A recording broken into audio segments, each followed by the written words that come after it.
我们去我有一个在是中文上他会看出来，然后现在就讲就有大啊。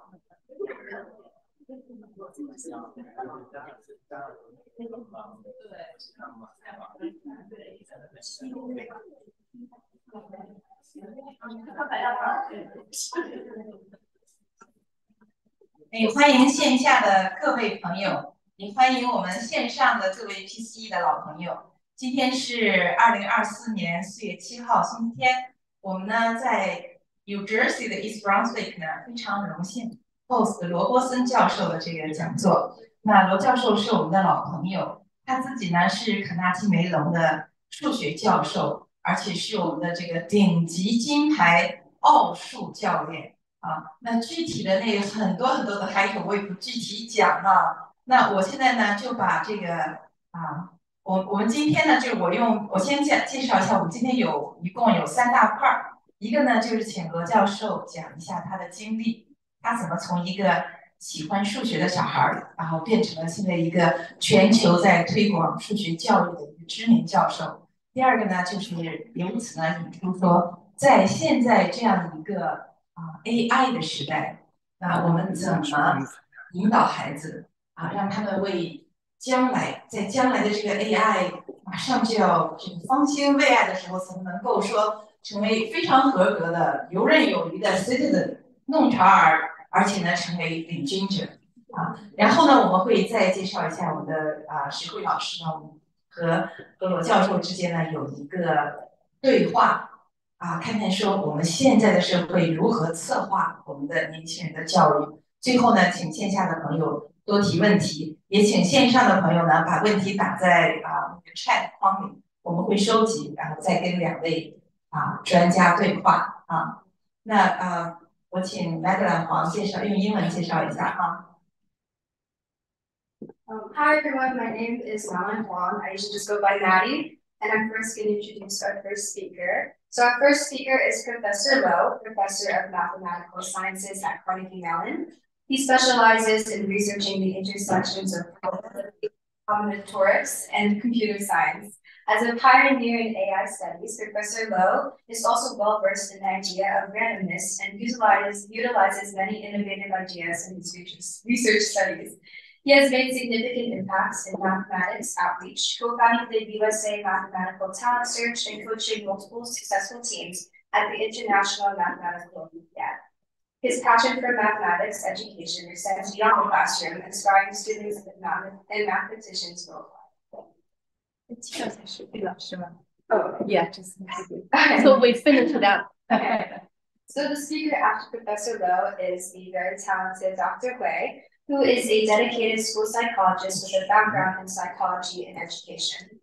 Through her innovative ideas and expertise, Dr. Hui excels at understanding your child's learning profile and provides actionable recommendations to ensure the best possible outcomes for your child's education. She acknowledges and understands the intricacy of learning challenges and disabilities, allowing her work to break through many barriers, ultimately making her services valuable to many families. With numerous degrees in psychology and education, Dr. Hui characterizes compassion and will continue to advance children's education. That's good. So let's give the floor to our professor.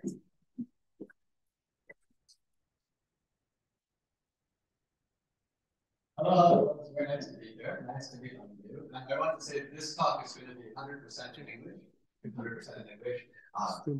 我也会用英语这一直非常好。Okay, it'll be all in English. Right. So first of all, I want to say it's very nice to be over in this part of the country. I did my PhD not very far from here, and so every time I come around here, I went by actually this morning as I was coming up from where I was staying overnight. I took a picture of where we used to live and I sent it to my wife. That's because my oldest daughter was born around here. Well, born a little bit south. And I mentioned that because I'm also a parent. So I give all of these talks about mathematics, about education, about what we're going to do now that we're in the future.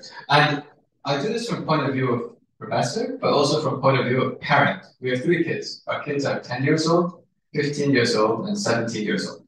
So the 17-year-old actually just graduated. Is just graduating from high school right now.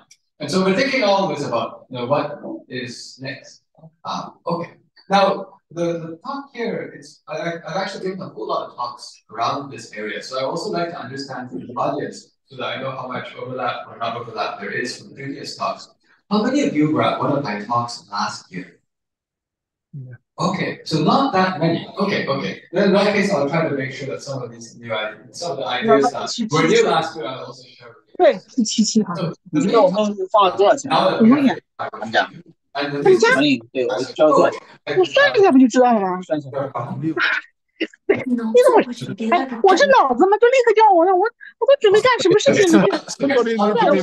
我也不是闲的呀。你提前告诉我什么事就算一下呢？就是交到现在了，那你现在就跟我说，你提前跟我说呀。我现在什么东西都准备好出去了，他让我算。And I also will say, it may be true that for some people it's not convenient to come, but if they want to come, they can come to an.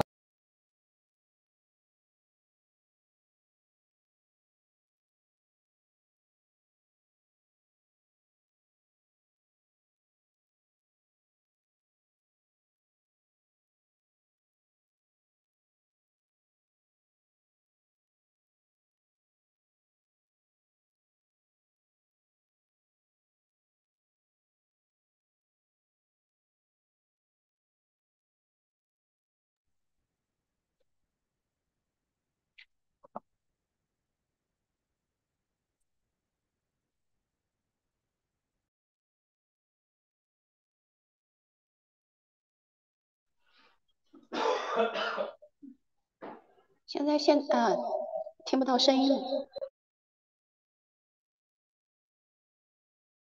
Australia a little bit, but yeah, Toronto, Buffalo, Syracuse. We'll cover Canada as well. Okay. Southeast United States, Arkansas, Oklahoma, and then it finishes up in San Francisco, Los Angeles, because I have to teach my class at the university on Wednesday, August 26th. So that's actually why I put the California there, because the talk is at night, so the talk is 7 o'clock until 8:30. Then you can take the overnight back and teach the class on Wednesday. So that's what I'm doing for the summer. Right. So I will say, if the quality is not good online, just come join in person another time will be also okay. Right. But now you can see these are the kinds of things that I do. It's because I see that it's really important to update how we're learning. You see, if you think about it carefully, a lot of the ways that people learn things is they're used to someone showing them how to do something, and then they practice doing similar practice problems, and they practice about 10 times, and after they practice, then they become very good at doing that method, and the next time if they see it on a test, then they will be able to do it. So that's the philosophy that many people have used for learning, and the problem is today that's wrong. Because that's how you train a GPT, that's how you train a robot. You see, if you think about it, before the artificial intelligence, one of the most important skills of a person was to be good at looking at instructions, following the instructions and remembering the instructions and being fast and accurate. That was the important thing for a person. Today, every time there's something which is standard instructions, wow, that's perfect for a robot. So this is why everything needs to update in the education. Everything has to update quickly. Because unfortunately, if people don't update, it'll be a big problem. Actually, another angle I use to look at all of these things, I am also an employer. I run my own social enterprise. I'm hiring people all the time. And I hire technical people, I hire non-technical people. I hire both kinds. But when I hire all of these people, I'm always looking at how good are you at doing something you have not seen before. Actually, it's a totally different idea than how people usually assess. Some people think if you get a famous university degree and a good GPA, then you get a job. That's how it used to be. It's going to be less and less that way because unfortunately this year, many of the people in the last year of college graduating are finding out this year the job market is very difficult for entry-level job. Do you know what's doing entry-level job now? GitHub Copilot. AI. Yeah. The AI tools are very good at doing entry-level job. And so actually, the companies no longer have the flexibility to just go and take lots and lots of people in and see which of them are good. You see, in the past, they would just say, okay, famous university, take a whole bunch of them, and then see who gets promoted. But generally speaking, they had enough money anyway. I was actually just talking to a family friend yesterday who said that the guy who works at Meta, and apparently in the last year, Meta has gotten very, very much more intense. This is the Facebook has gotten much more intense. Expectations on the engineers has become much more intense. So in general, all of the situation in the past, it's different. Okay, so now tell me what I can look for. It's actually, it made me realize what is the important skill. I actually don't want to know what have you taken a class in. In fact, when I'm hiring a technical person, I always ask, what have you done that is not assigned in school? So I'll talk about how I hire technical, I'll talk about how I hire non-technical. Technical, I say, tell me what you have done that is not assigned in school. Show me all your projects that you have made with software or whatever. And I want to see the ones where you have to teach yourself how to do it. Tell me how you learned how to do that. You know why? It's because if the only thing they know how to do is what they took a class to know how to do, once they come work with me, there's no more class. So hopefully they are good at figuring out how to do something without the class. So this is kind of backwards. Some people sometimes think they need to take the class. I want to find the people who don't need to take the class, if that makes sense, because they've learned how to learn. For the non-technical, wow, actually, that's also very interesting. Sometimes in the past, people would say, if you want non-technical, go to some famous college, and then hopefully you can get a nice job from that. But actually, what I do is I go and reach out to the presidents of various student organizations at all kinds of universities, not only the most famous ones. My attitude is, if you are the president or leader, or let's not do president, if you're one of the leaders of a volunteer student organization with large number of members at a college, you have very good non-technical skills.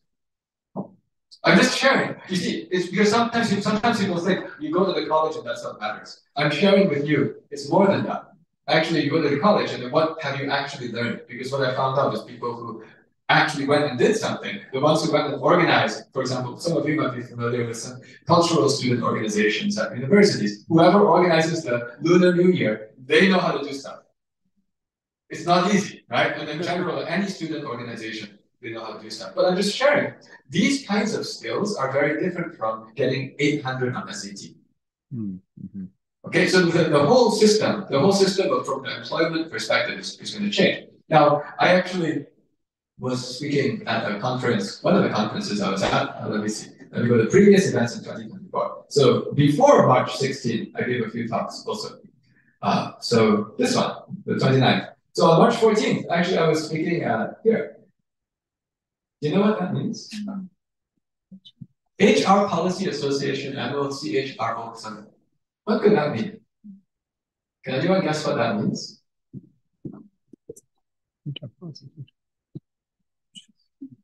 What is CHRO? Chief Human Resource Officer. Chief Human Resources Officer.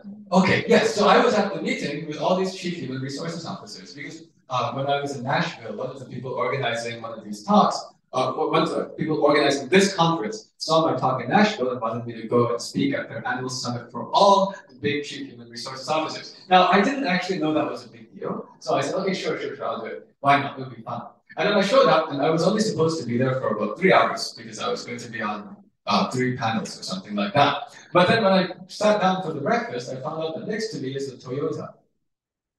And then I saw over there is Accenture, UPS, Boeing, Cargill. They make like 3/4 of the food that you eat. It's just like all of these are basically the biggest employers that run the businesses that employ huge numbers of people in this country. And I said, maybe I want to hang out a little bit longer and find out what you guys are thinking about. Because you see, actually the entire theme of their conference was, can you guess what the theme of their conference was? AI. But let's just go click on it. I wonder if I can click and show you. I prefer to show people facts instead of just telling you stuff. Yeah, look at what their entire thing was about.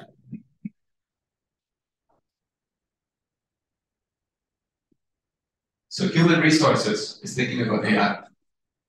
So by the way, those people are responsible for the jobs, right? This is the human resources department. So this is actually where I just realized one of the biggest things that we're going to have to think about is, what is the future? And actually, when I was talking with all of them, the principle that I said was, and they liked it. I just said, what we want really is people who are very good at doing something they've never seen before.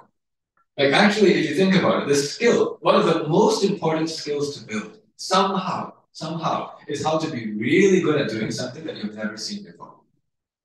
Doing things that you've seen before, in theory, you should be able to train a robot to do.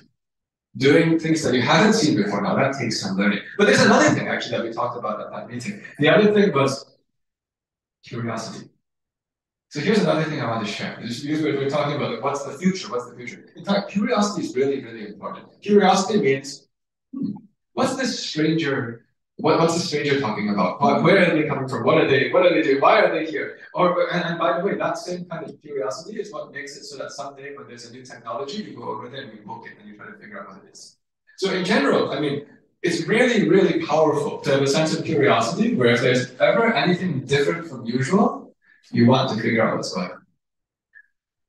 Now, the beautiful thing is that everyone has curiosity when they're 5. You know, if you had kids when they were 5, you know they will ask you so many questions that at some point you say, look, I have to make dinner now. You just keep asking you question after question after question. But the sad thing is by the time they get to 10th grade, when you show them something interesting in school as a teacher, this is cool, here's a proof of this thing, or here's why this thing works. The next question is, will it be on the test? I'm serious. So I'm trying to say, actually, one of the things that we need to think is, how do we change around what we're doing so that we're building the people who are curious, who are good at solving something they have never seen before. And all of this is necessary now because of the fact that the whole world has changed. Right? This is actually where the theme is. Now, I promised that in this talk I would say a little bit about my own background as well. So I was born in the United States. I grew up in Madison, Wisconsin, and I completely fell in love with problem solving because I found middle school math competitions. They were competitions, but I didn't think I would win any of them because I was from Wisconsin. My parents were from Singapore. They thought Singapore was a small place, which they left in the 1970s because they thought they were going to a place with more opportunity, America, right? So their idea was not that, oh, we are going to be the best at everything, because I'm just some guy, heritage is from some very small country, living in the middle of nowhere called Madison, Wisconsin. Okay? But at the same time, I saw these math competitions, and they were really interesting. Have any of you ever looked at math counts problems before? Yeah, some of you? Some people do. I saw somebody made a gesture at their mom. But yeah, so math counts problems, yeah. Math counts problems are interesting because they are not like what you see in school. They're not like what you see in school. And that's the beauty of it. The beauty of it is that there were people who went out of their way to write problems that you should not have seen before. And then there's a test to see who can solve the problems that they haven't seen before. That's how the contest used to be. Today, the contest has been completely flipped around into people send their kids to classes where they systematically show you all the problems that you're ever going to see on that test. They train you the method, show you the most efficient way to solve it, give you 10 practice problems which are exactly the same, and by the time you're done with all this training, you don't even have to think when you do the contest. That's what the class promises you. They promise you that if your kid goes through systematic training, you will not have to think. Right. That's not going to help anyone. See, it will help you win the contest, but it will not help you build the general, how do you solve something you never solved before. By the way, you should still do those problems. Very valuable. You should still spend the time to do those problems. In fact, the things you don't know how to do are where you should spend your time. That's what I spent a lot of my time on when I was growing up and even today. The things I choose to work on are the things which I don't know how to do. If I already know how to do it, I try to get rid of it. And I try to move to something where I don't know how to do it yet. Because if I figure out that I cracked something that I haven't seen before, now you got somewhere. But these are all like the general skills that need to be built. There's also another very important piece I want to add to this as well, which is the direction. Because you see, one thing is to have this powerful skills, the curiosity, the ability to solve problems you haven't seen before. All these are very important. These are power. These are skills and power that let you do something in the future. But now there's something which is becoming even more important, which is direction. What will you use it for? I say this because nowadays I run a high school program. I will tell you shortly about what I actually work on. And you'll see I like to use these ideas. I actually like to invent things myself. And because of the invention that I do, I have the chance to work with some really, really interesting high school students from all across the country.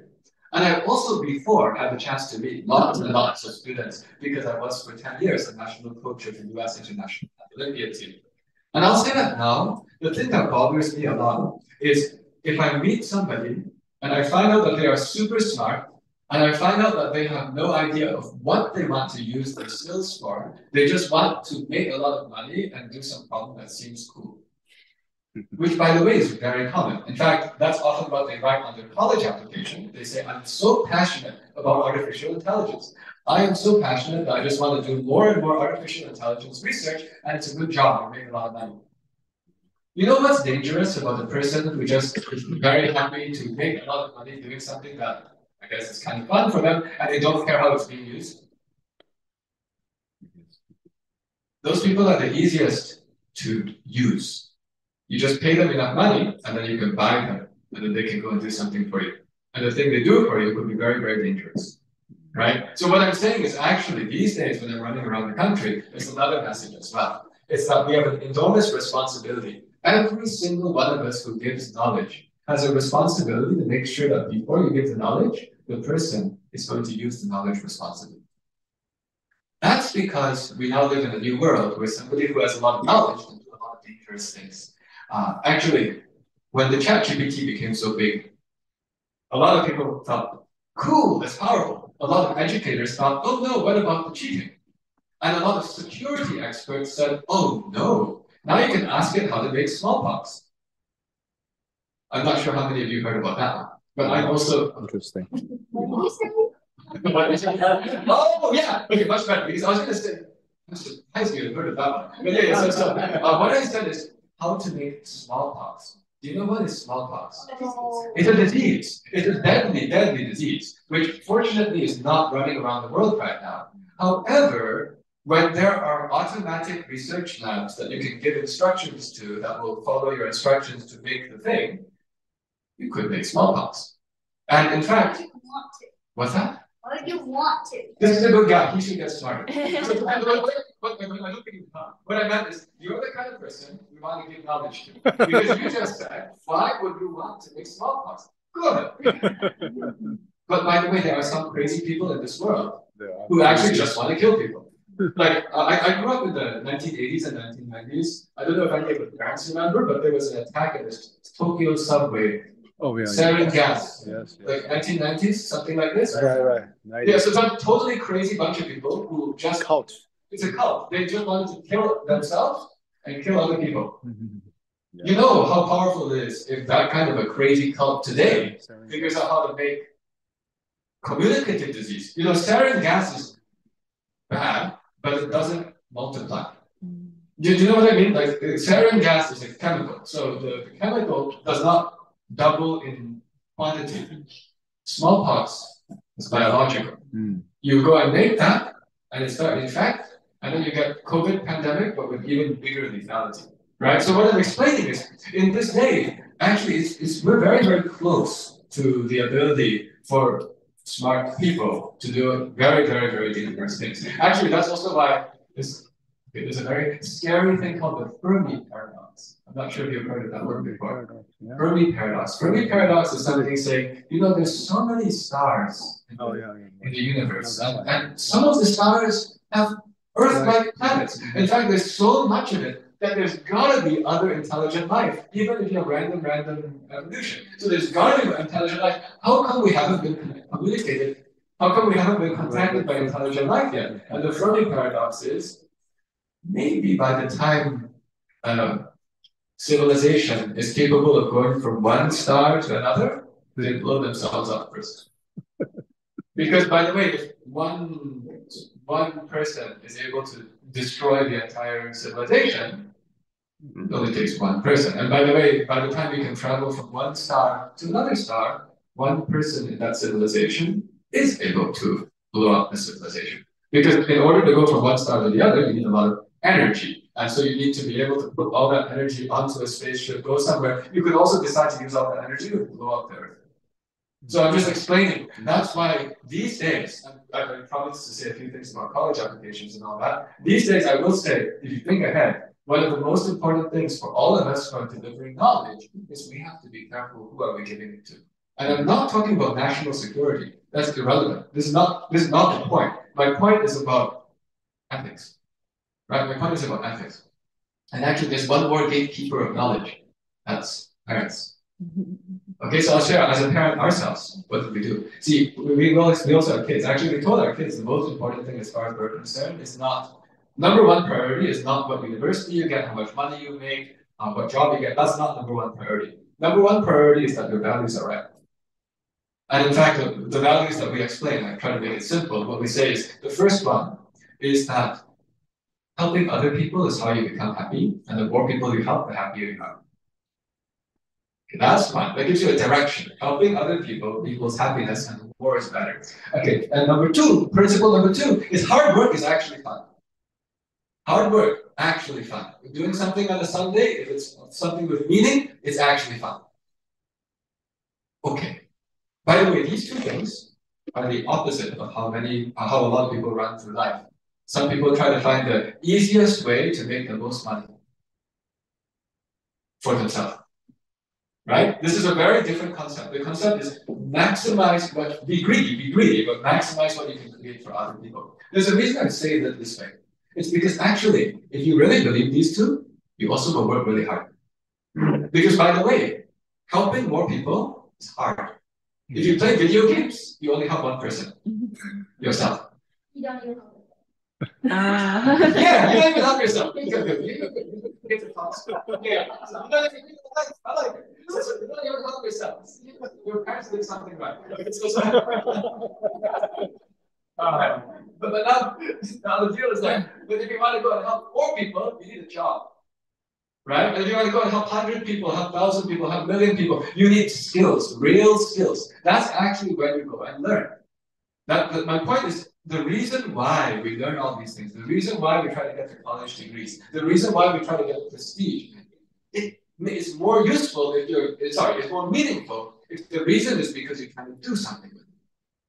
I say all of this because as national coach of the math team, I met lots and lots of students, and I have also seen students for whom their goal was just getting to MIT. That was the only goal. Then they got into MIT and they didn't know what to do. Then they just played video games all day.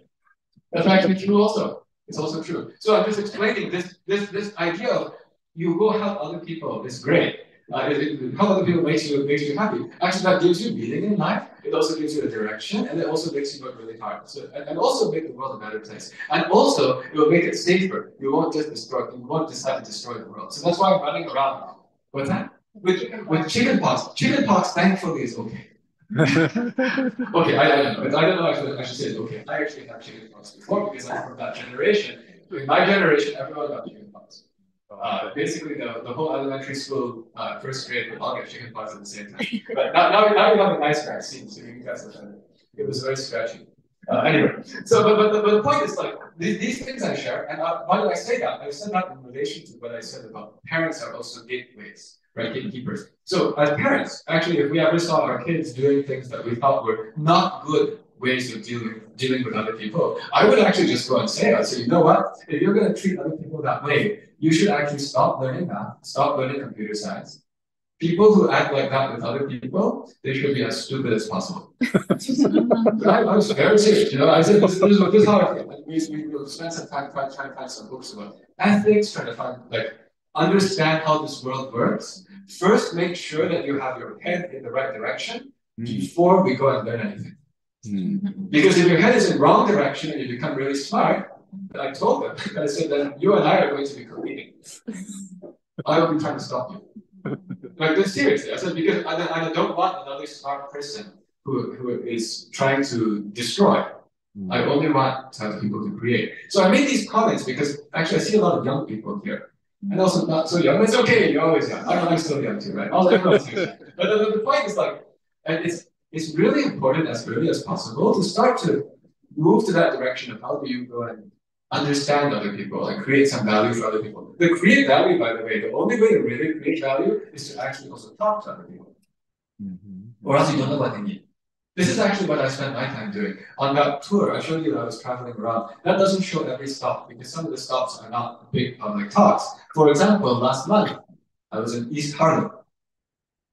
So East Harlem, that's not far from here, so you guys know where that is, right? So the work that I do, I don't only go to teach kids who live in like really advanced school districts. Actually, what I also try to do is I try to say, are there ways that we can help to solve some of the inequalities that are going on in this world? And by the way, the only way to do that is to actually go in there and then actually go and teach the class, not read some book someone else said about that place.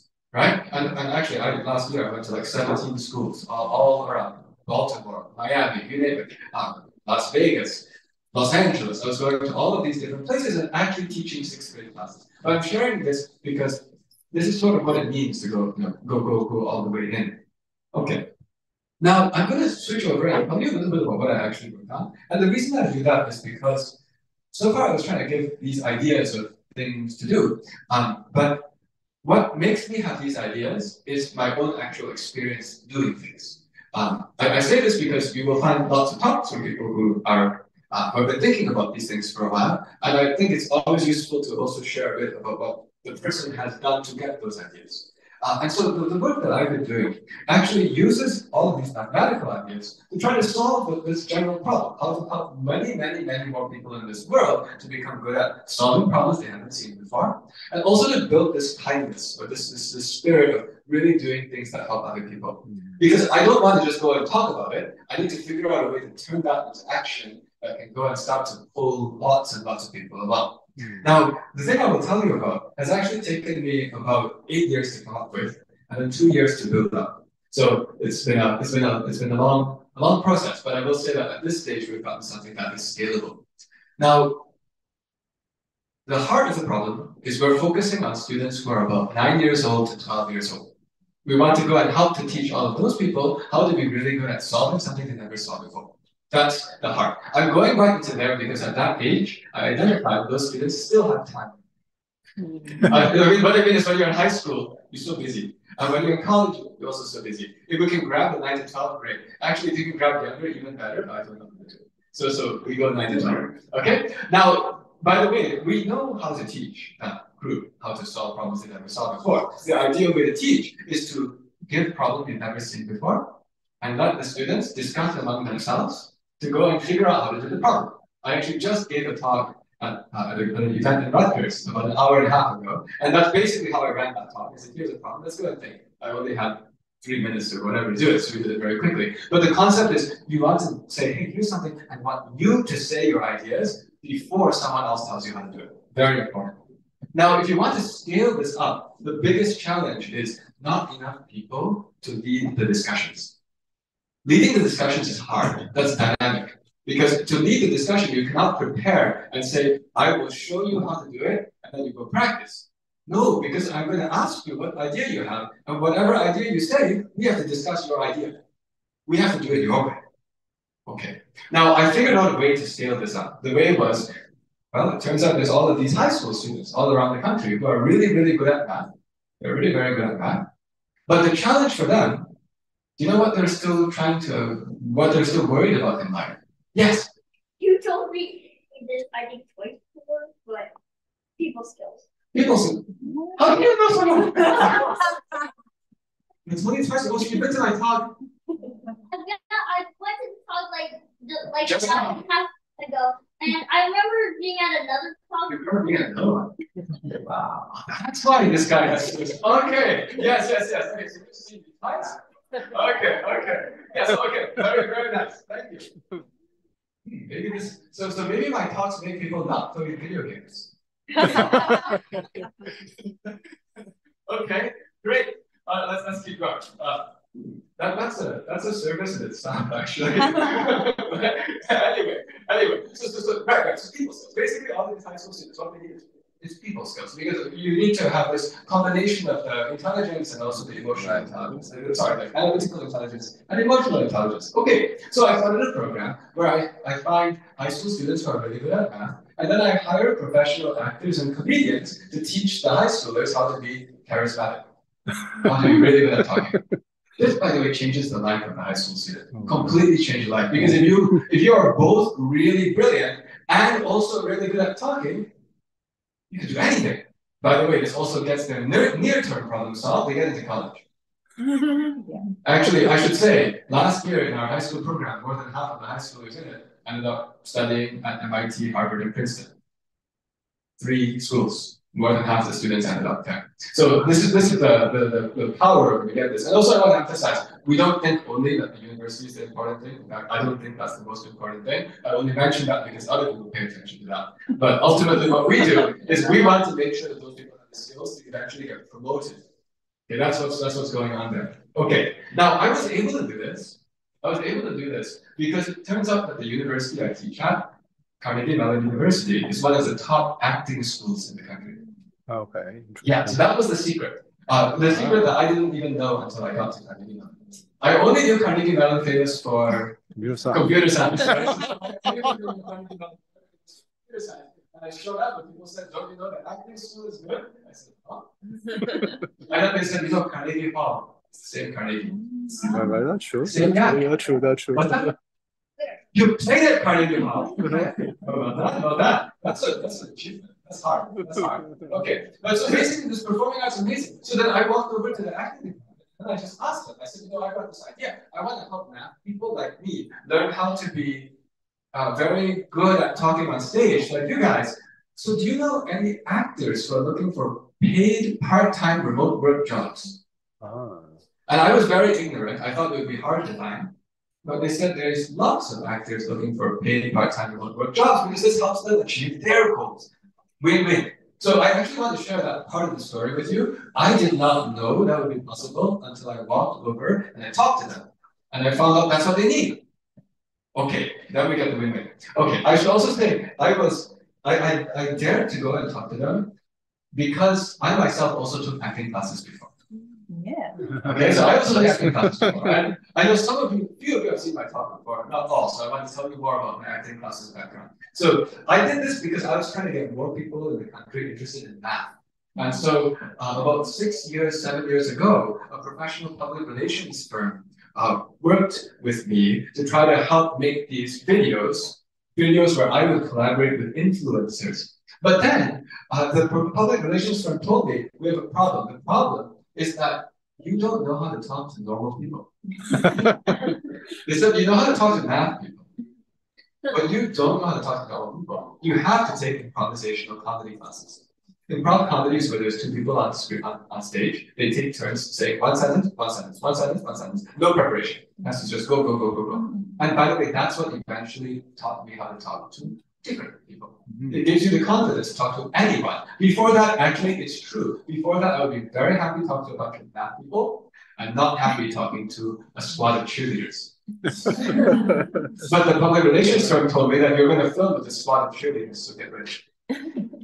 Oh boy. So I took the acting classes very seriously. I spent a year, I did about 3 hours a week of acting classes.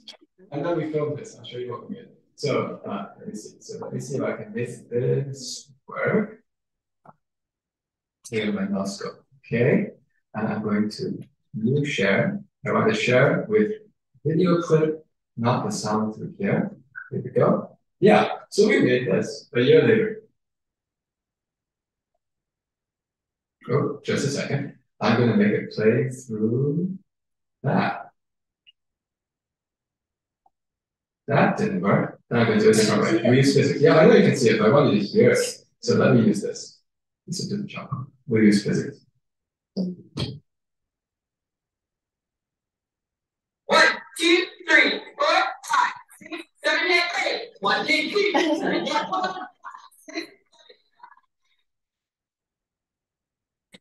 I'm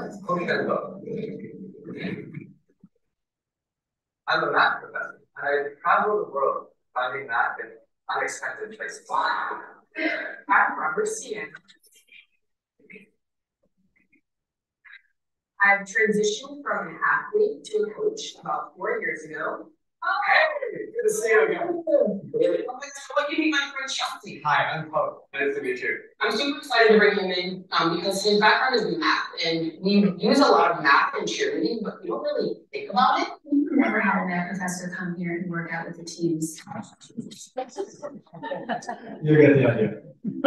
Actually, that was so much fun when we did it. So I should say, that was filled with no preparation. sorry, we didn't know each other. We didn't prepare what we were going to say.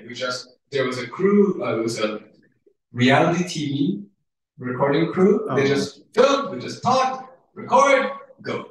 Okay? And I want to emphasize, when I was in high school, there's no way I would have been able to do it. No way. I went to high school in the United States. I did not actually sit at the cheerleaders table. Ever. Ever. I sat with the math people in the corner. Okay, I was on the math team. I was like the leader of the math team. But I just want to emphasize, these are things that when you cross over and build different skill sets, it's possible. That's how I knew that's how I knew it can be done. So I said, okay, let me make this for all the high school students. Okay, so then now this is like a new win-win ecosystem. I can have high school students who are really good at math, that have to talk, and now if we want to connect it all together, suppose you want to be really good at communicating. Can you do it just by watching the actors? No. What do you need to do besides watch? Practice. You need to open your mouth and say something. What is literally the easiest thing for a high schooler who really likes math to talk about? Math. So the way they practice is by live streaming the best live video math classes ever made to the middle schoolers. This is a win-win-win. Middle schoolers, the thing they were short of is, can they find people who are very good at math and very charismatic to go and teach them? Those people exist, but they're too busy. They're too busy trying to get into college, trying to build these other skills. We build the most efficient way for them to get what they need. Suddenly their practice happens to be what fuels what the middle schoolers need, and the actors also get what they need. I want to show you what this actually looks like, because this is not just something of a theory. In fact, I like to take idea and then just keep making until it becomes a real invention. Actually, what I'm about to show you was on CNN last month. So this is something which has gone all the way to CNN taking notice. And it's because in order to do this, and in order to do this at an international scale, and not just international, also at a national scale, but reaching into Harlem, reaching into Baltimore, we want to reach into everywhere. This had to be done online. Okay, that's a huge problem, because before online learning, online math class was very good at making people fall asleep. We saw that during the pandemic. So I said, oh no, am I dead? How do I do it? And then I thought, but as a mathematician, there's a contradiction here. Because how can it be that online school is bad, but you need screen time controls for your kids? The screen is not the problem. And then I thought a bit more, and I said, I see. The problem is Zoom. Zoom. Because I don't know any adults. What's that? Yeah, we are doing it Zoom. But what I mean is the general way that Zoom is done. The usual Zoom. Because I don't even know any adults who watch every Zoom meeting with perfect concentration. No? As soon as they get on a meeting with 20 people, the adults in 5 seconds start checking their email. You can tell because their eyes start doing this. I don't know if you know what I mean. And they're not paying attention to me, their eyes are doing this, they're reading their email. Okay, anyway, but so I said, aha, then let's go and learn from what the kids actually like to watch. Okay, let me show you what we did. We turned online math class into this. So you'll see 2 people on camera. They are both high schoolers. They're both teaching. And actually, you're right. We use Zoom to deliver it. But I have to make Zoom look like something else. So when middle schoolers join Zoom, they see 2 high schoolers talking to each other like this. All right. So we have our first daily challenge question here. Now, before we jump into it, I'd like to establish one small class mark, which is when you have a question. First of all, if you have a question, put it in chat. We would like to hear all of your questions, and we will definitely address any questions you have. But also, if someone types in a question that you had, you can put a QQ in chat to indicate that you had the same question, a common question. That way, we know that you had the same question, and you can support your classmates in having questions about the problem. I thought a lot of people have great responses and great answers. However, we really want to see your solutions so that we can start building upon your ideas. And 2 solutions that I already see are from Grace and Isha. So thank you guys really much for participating.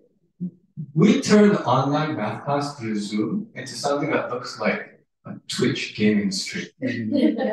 Okay, so if you didn't, so some people know what that means. If you didn't know what that means, that's what your kids and their friends are watching. So it's just, these are just, this is what people like to watch. People like to watch. I don't watch Twitch. Okay, you don't watch Twitch. You don't watch Twitch. Okay. So yes, so you don't. That's good. But what I mean is that people like to watch something where there's there's this like emotion, there's this entertainment character, there's entertainment value. So that's actually where I got this idea. I got the idea, oh, let's have two people teach at the same time. Because I looked at entertainment, and most TV shows had two people talking. And when I got this idea, I said, I'm going to do it. And people told me, you're crazy, it'll never work.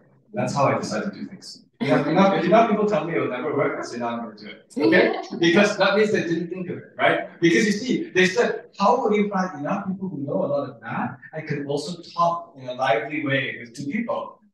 They don't exist. I said, that's fine. I find the math people and I teach them improvisational comedy classes. We hire the improv comedy coaches, we'll make them able to do it. Okay, then it works. But there's another very important thing that was inside here in the construction that you cannot tell. We are the first people in the history of education to put a professional actor in every single classroom.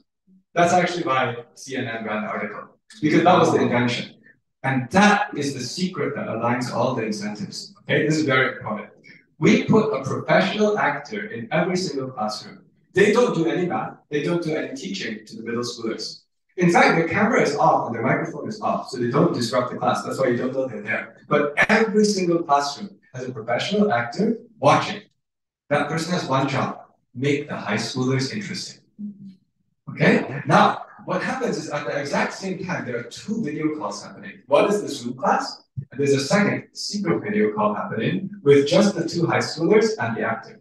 They can, and they can see each other and hear each other, and they can see everything the actor is typing. The actor is constantly giving feedback on the eyes, on the expressiveness, on the voice, on the pauses, or not pauses or whatever, and all of the different things that you could do to be more interesting. Because actually, the words are not the interesting part. If you just have a beautiful speech, if you took the I have a dream speech and you just read it in a monotonous tone, then I have a dream. Come on. This is what I'm trying to say. Is like, this is something where if you get a professional actor watching, for them it's effortless to give guidance to the math people. The math people have never had a professional actor watch them in their life. You see what I'm talking about? It's a giant win-win. People ask me, can you find enough actors? The answer is there's about 100,000 actors in the world. And you want to help your employees become more expressive. Go hire actors. They are amazing.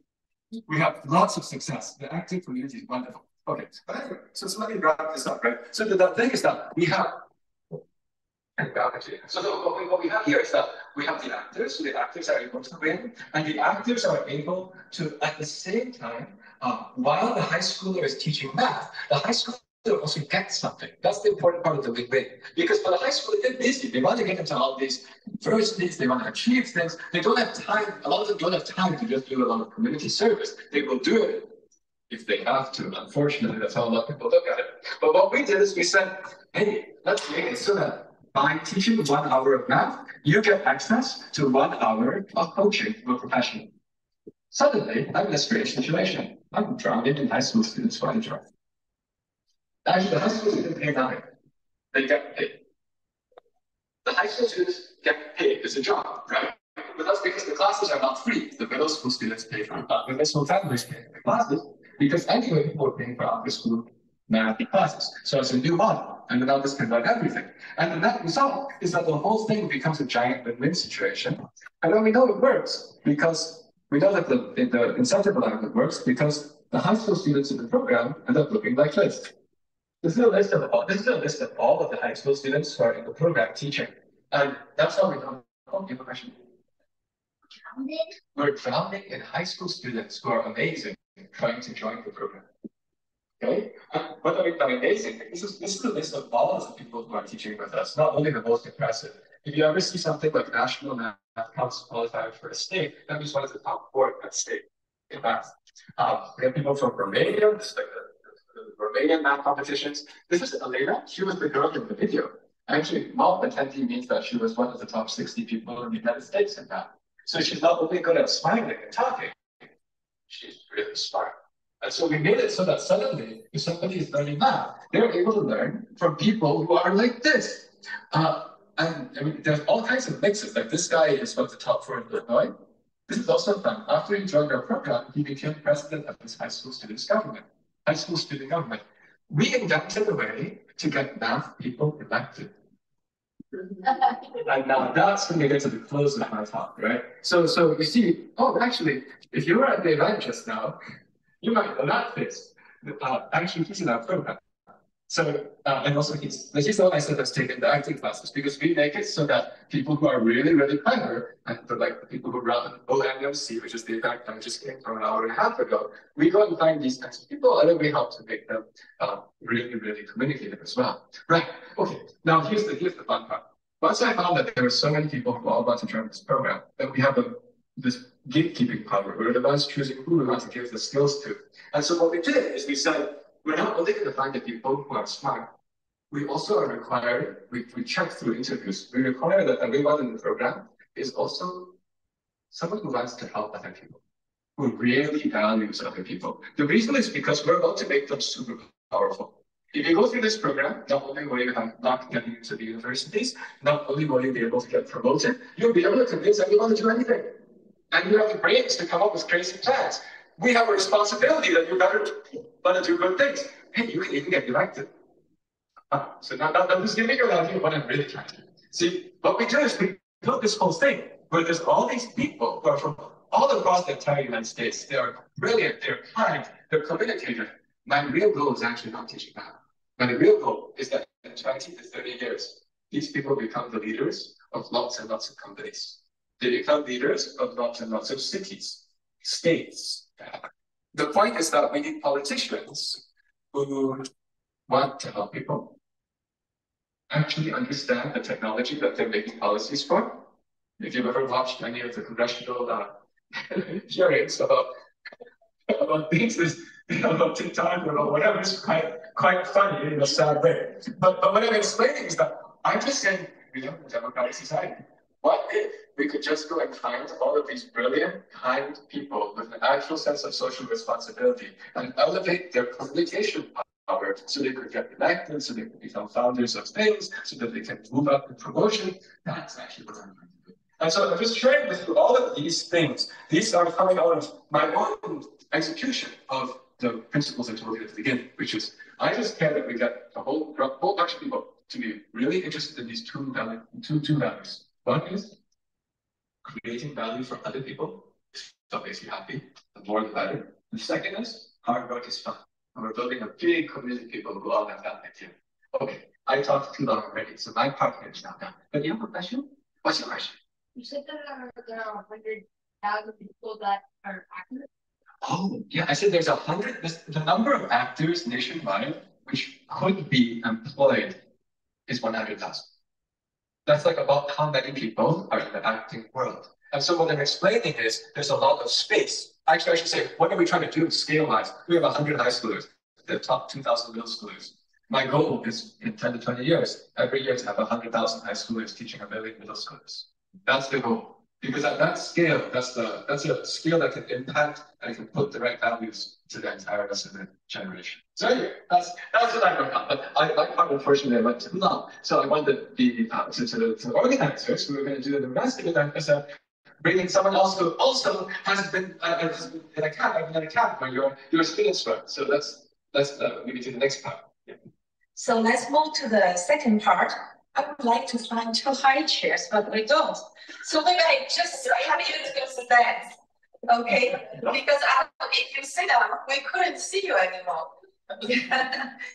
谢谢罗教授讲的，我几年以前就听他讲过哈，但那时候还是在怎么教数学，怎么让一伙孩子自己找到答案和在找答案中感受到学习之美妙，感受到创作之美妙哈。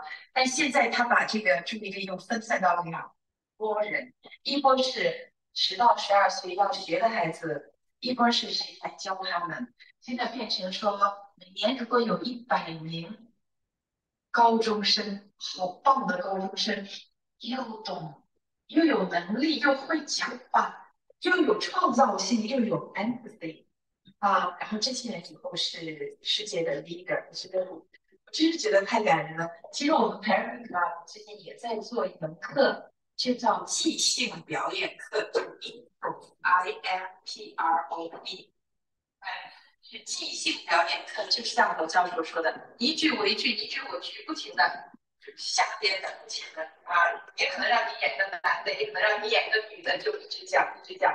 关键是能不能听见对方我觉得接下来呢，我们这边有一位非常棒的教育和心理专家和罗教授，我觉得一起请他们就是 free format 就是自由的对话，你一句我一句，真的两个 intro 自由对话，就是说这么多的家长、孩子，还包括后面的高中生，就是我们如何在这个教育这个领域能够有一些策略，有一些 strategy 有一些家里好用的一些方法有一些和学校沟通的方法如何让我们的下一代真的是长成他们应该成为的那种 leader 好，我就多说这几句，那你们两个需要话筒递来递去哈。Yeah.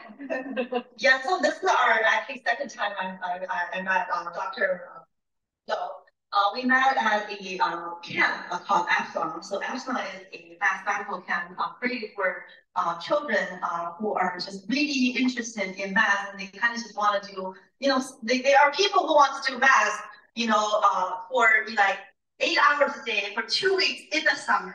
And those are, that's where we met you. I think when you were there, I think you were also talking about this. I think one of the questions that we really, some of the parents were really interested in asking you was, like you did math competition. Did you win a gold medal?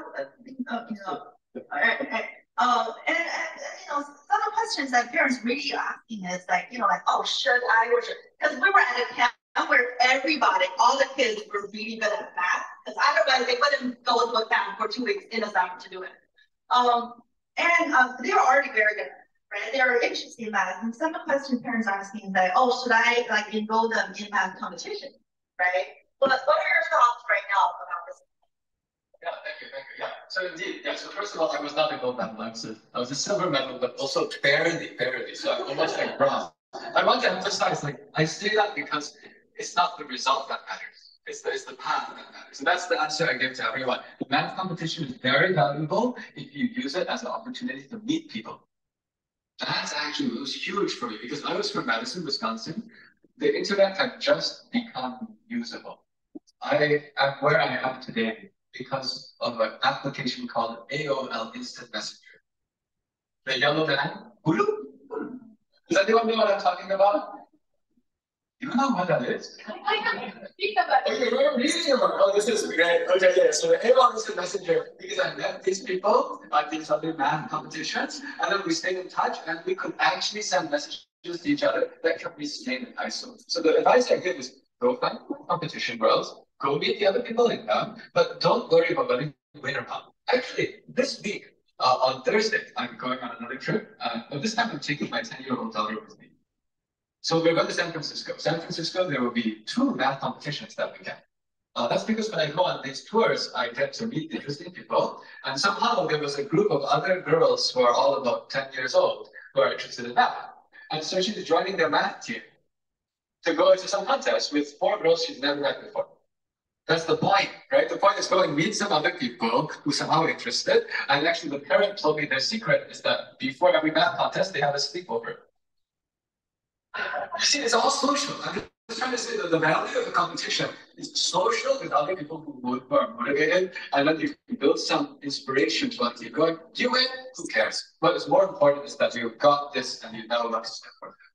Yeah, I completely agree. I think when parents ask this question, right? So every time I get asked, because I'm in my son, so that was my I saw you 3 times. We saw you at podcast.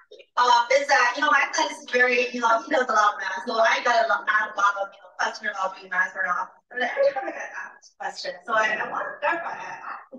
Each person is the question they're asking.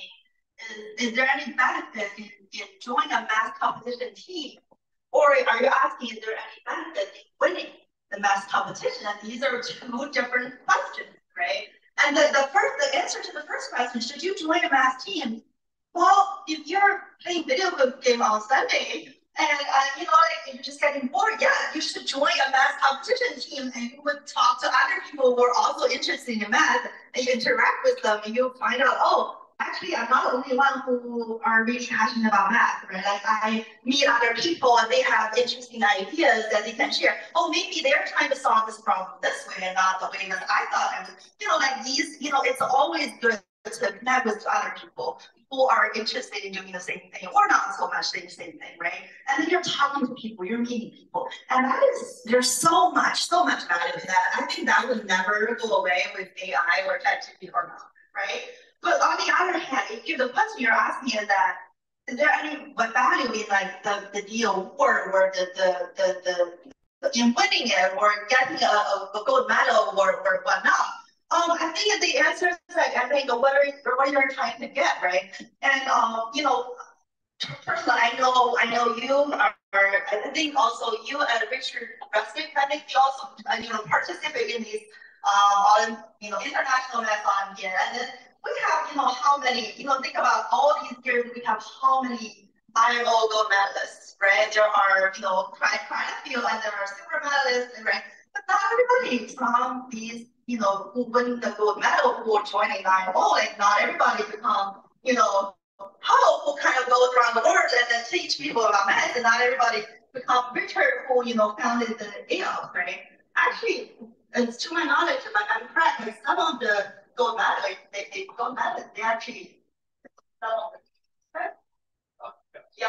So actually, so this is a cautionary tale that, you know, we would think that if we win a gold medal in IMO, we would be set for life, but that is not true, right? Some of them, these young people actually, you know, commit suicide. That is very seriously. So what you're getting out of from these math competitions is not really the medal or anything at all, right? Is the value, right, in kind of you know, doing it, right, doing the math, and meeting people. So I completely agree with that. You know, but you must have more thoughts. I know in the math competition world, sometimes, you know, from all your talk, I think you have this value of like abundance, right? Like let's make something good and then make it abundant for others again, right? I think sometimes in this math competition, where there's kind of this mindset of fear, right? There's like one award or one medal, you know, if I win, other people, you know, if other people win, I know. Like how do you, like you coach this kind of team for so long, right? And I know, I want to mention something really particular, spectacular that you did was that when Paul was the coach and he invited all these, you know, people from these other countries to train together, right? And your scarcity mindset, right? You would be like, oh, I have a secret. Like I have my Paul and low, you know, way of training math competition to win, right? But our math team really did so well under your coaching, right? And I'm not going to share this with other countries because what if I share my secrets and they're going to win, right? But you never had that thought, right? So how do you kind of, in such a competitive world, how do you kind of maintain a kind of abundant mindset? Thanks. That's a great question. Actually, it's a great intro to a lot of ideas. So the first thing is, I didn't think I would win anyway. It helps to not think you're going to win. See, I think the main thing is sometimes people think if I just work hard enough, I'll beat everyone else. And in fact, sometimes parents think, oh, just work hard enough, you're going to win. Since I coached the math team, I never thought that as a parent that my kid is going to win because I know who's out there. And it's like, no, you're not going to win. So that's not fun. You see, because I'll share one, like a bunch of stories all around this. So one of them is around this topic, but I also talk about how I coach math team, right? But at some point, my daughter went to some contest, and it was a contest like it was a certain higher round, and there were other people who had the goal, like really place in the top. And I said to her, because we were going there, I said, you know, don't worry about the contest. Just go and meet as many people as you can. Okay, this is like some round, and they would bring people from different geographies together. I said, just go and make as many friends as you can. And then there were other parents who were saying, just work hard enough, you can be the top 12. And they would try that, and they would really focus on that, focus on the contest. I said, don't worry about it. And so, but I'm explaining the story because this actually was really good for the psychology, because it turned out that year was 2019, and I said, make as many friends as you can from all around the country. And you know what happened after that? the pandemic happened after that. And what happens during the pandemic? Who can you talk to? No one, but you get all these friends. Now you're okay, right? So my philosophy was always, the reason I don't think of it as competition is because I just view the whole world as a network. Actually, that's because my area of mathematical research, I used to spend my time only doing pure math research, writing papers. My subject area was network theory. Network theory from a very advanced, pure math, very pure, not applied way. But it makes me look at the whole world as network. So that's why I just think, oh, okay, so this person connect this person connect that person. And anytime I think of a contest, forget about it. The contest is just a great excuse to bring other people together. Now we can network. Okay, so that's how I always looked at it. You talked about the coaching of the internationals. Yes. So what I did when I became national coach is I said, hey, let's just go and invite 10 other countries worth of students to join the US training. And then we will have 60 people from USA plus 10 times 2. Actually, the other countries send 2 people. And it will be a great party. That was my thought. Because I said these people in the future will do quite interesting things, we hope. So let's make friends. Let's make international friends. Let's go and invite the very top countries who are the competitors. And we told them we would pay the airplane ticket. We would pay for all their training. We would pay all their meals, all their lodging. And we welcome them like our own and we teach them that way. And so it was great. Actually, it turned out it was also very good. See, the funny thing is the first year I did it, people said, what? Why are you wasting American resources doing this? The next year, we placed #1. And then some newspaper ran an article saying, the guy's a genius. The way every top NFL team trains is they train with their competitors. Like, I'm not a genius. I'm not a genius. I just like people. Okay? But it's just funny how the motivation is just, I wanted a big party. That was all I wanted. A big party. And then somehow, after the fact, everyone can figure out, was there some ulterior motive? No, there wasn't. They just like a big party. That's it. Yeah. Yeah. But like we heard this, and so these people run a wonderful parent-child education and then stuff. They really are trying to spread this philosophy that just kind of listen to your child and respect their interests and not to push them to nowadays there is a pattern in things like you said that people are into the big universities when they go anyway, that what's gonna attract people to change, right? So in this talk every day these people they organize like monthly events and then weekly events and then I decided to do other events and then every time when we see things like this, parents like, oh yeah, that's great. I agree, but I should not push my kids to just go to some big name university just for the sake of it. I totally agree. Or I agree that I should not just join a math competition so that they can get this medal so that they can go to MIT. We completely agree with all of this, right? And when they go home, some of them don't really, it's really hard to implement these things, right? And it's really hard for me to, I sat there, I thought for a long time, how come, right? How come parents all want the best for their children? Nobody in this room wants their children to suffer, right? And we all have the best intent, and we have their best interest in mind. And we agree with a lot of things that these other people say. But when we go home, it's really, really hard to do, right? And I think one thought that I had, and I don't know if you would agree, is, I think a lot of these, behaviors, parents, like, for example, training their children for a math competition so they can win, right? Or force them to sign up for tutoring classes all over the weekend that they don't want to do, or doing these things. I think a lot of these activities are kind of driven by fear, right? They have there is this really deep fear in them, is that so my son does a lot of math, but he actually doesn't do math competitions, right? So a lot of people ask me like, hey, Hui, like which math competition should I do or should I not do it? And I ask them, and they're like, oh, like what's the reason for you to want them to do math competition? Like what is missing or what goal do you have for them?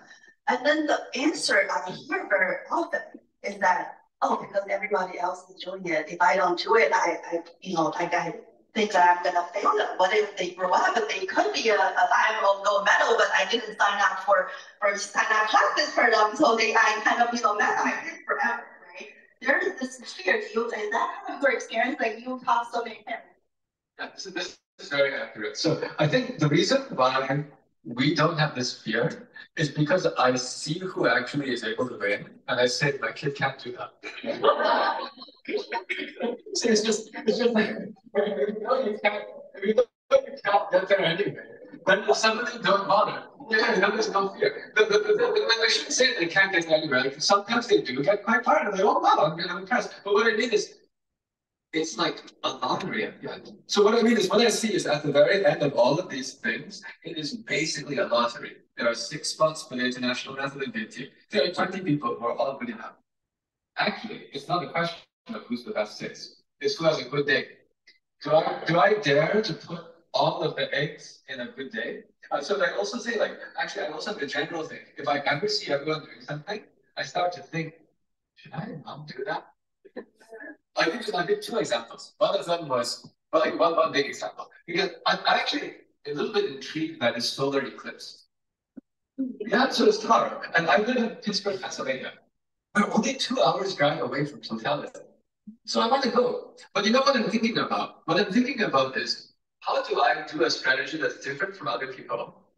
Because you know what will happen if I do what everyone else does? It'll be a gigantic traffic jam. Okay, but I'm just explaining like that's exactly how my brain works. It's if everyone's doing something, how do I make sure I'm different? So I'm actually trying to find the city to watch it from, which is not the city everyone's going to.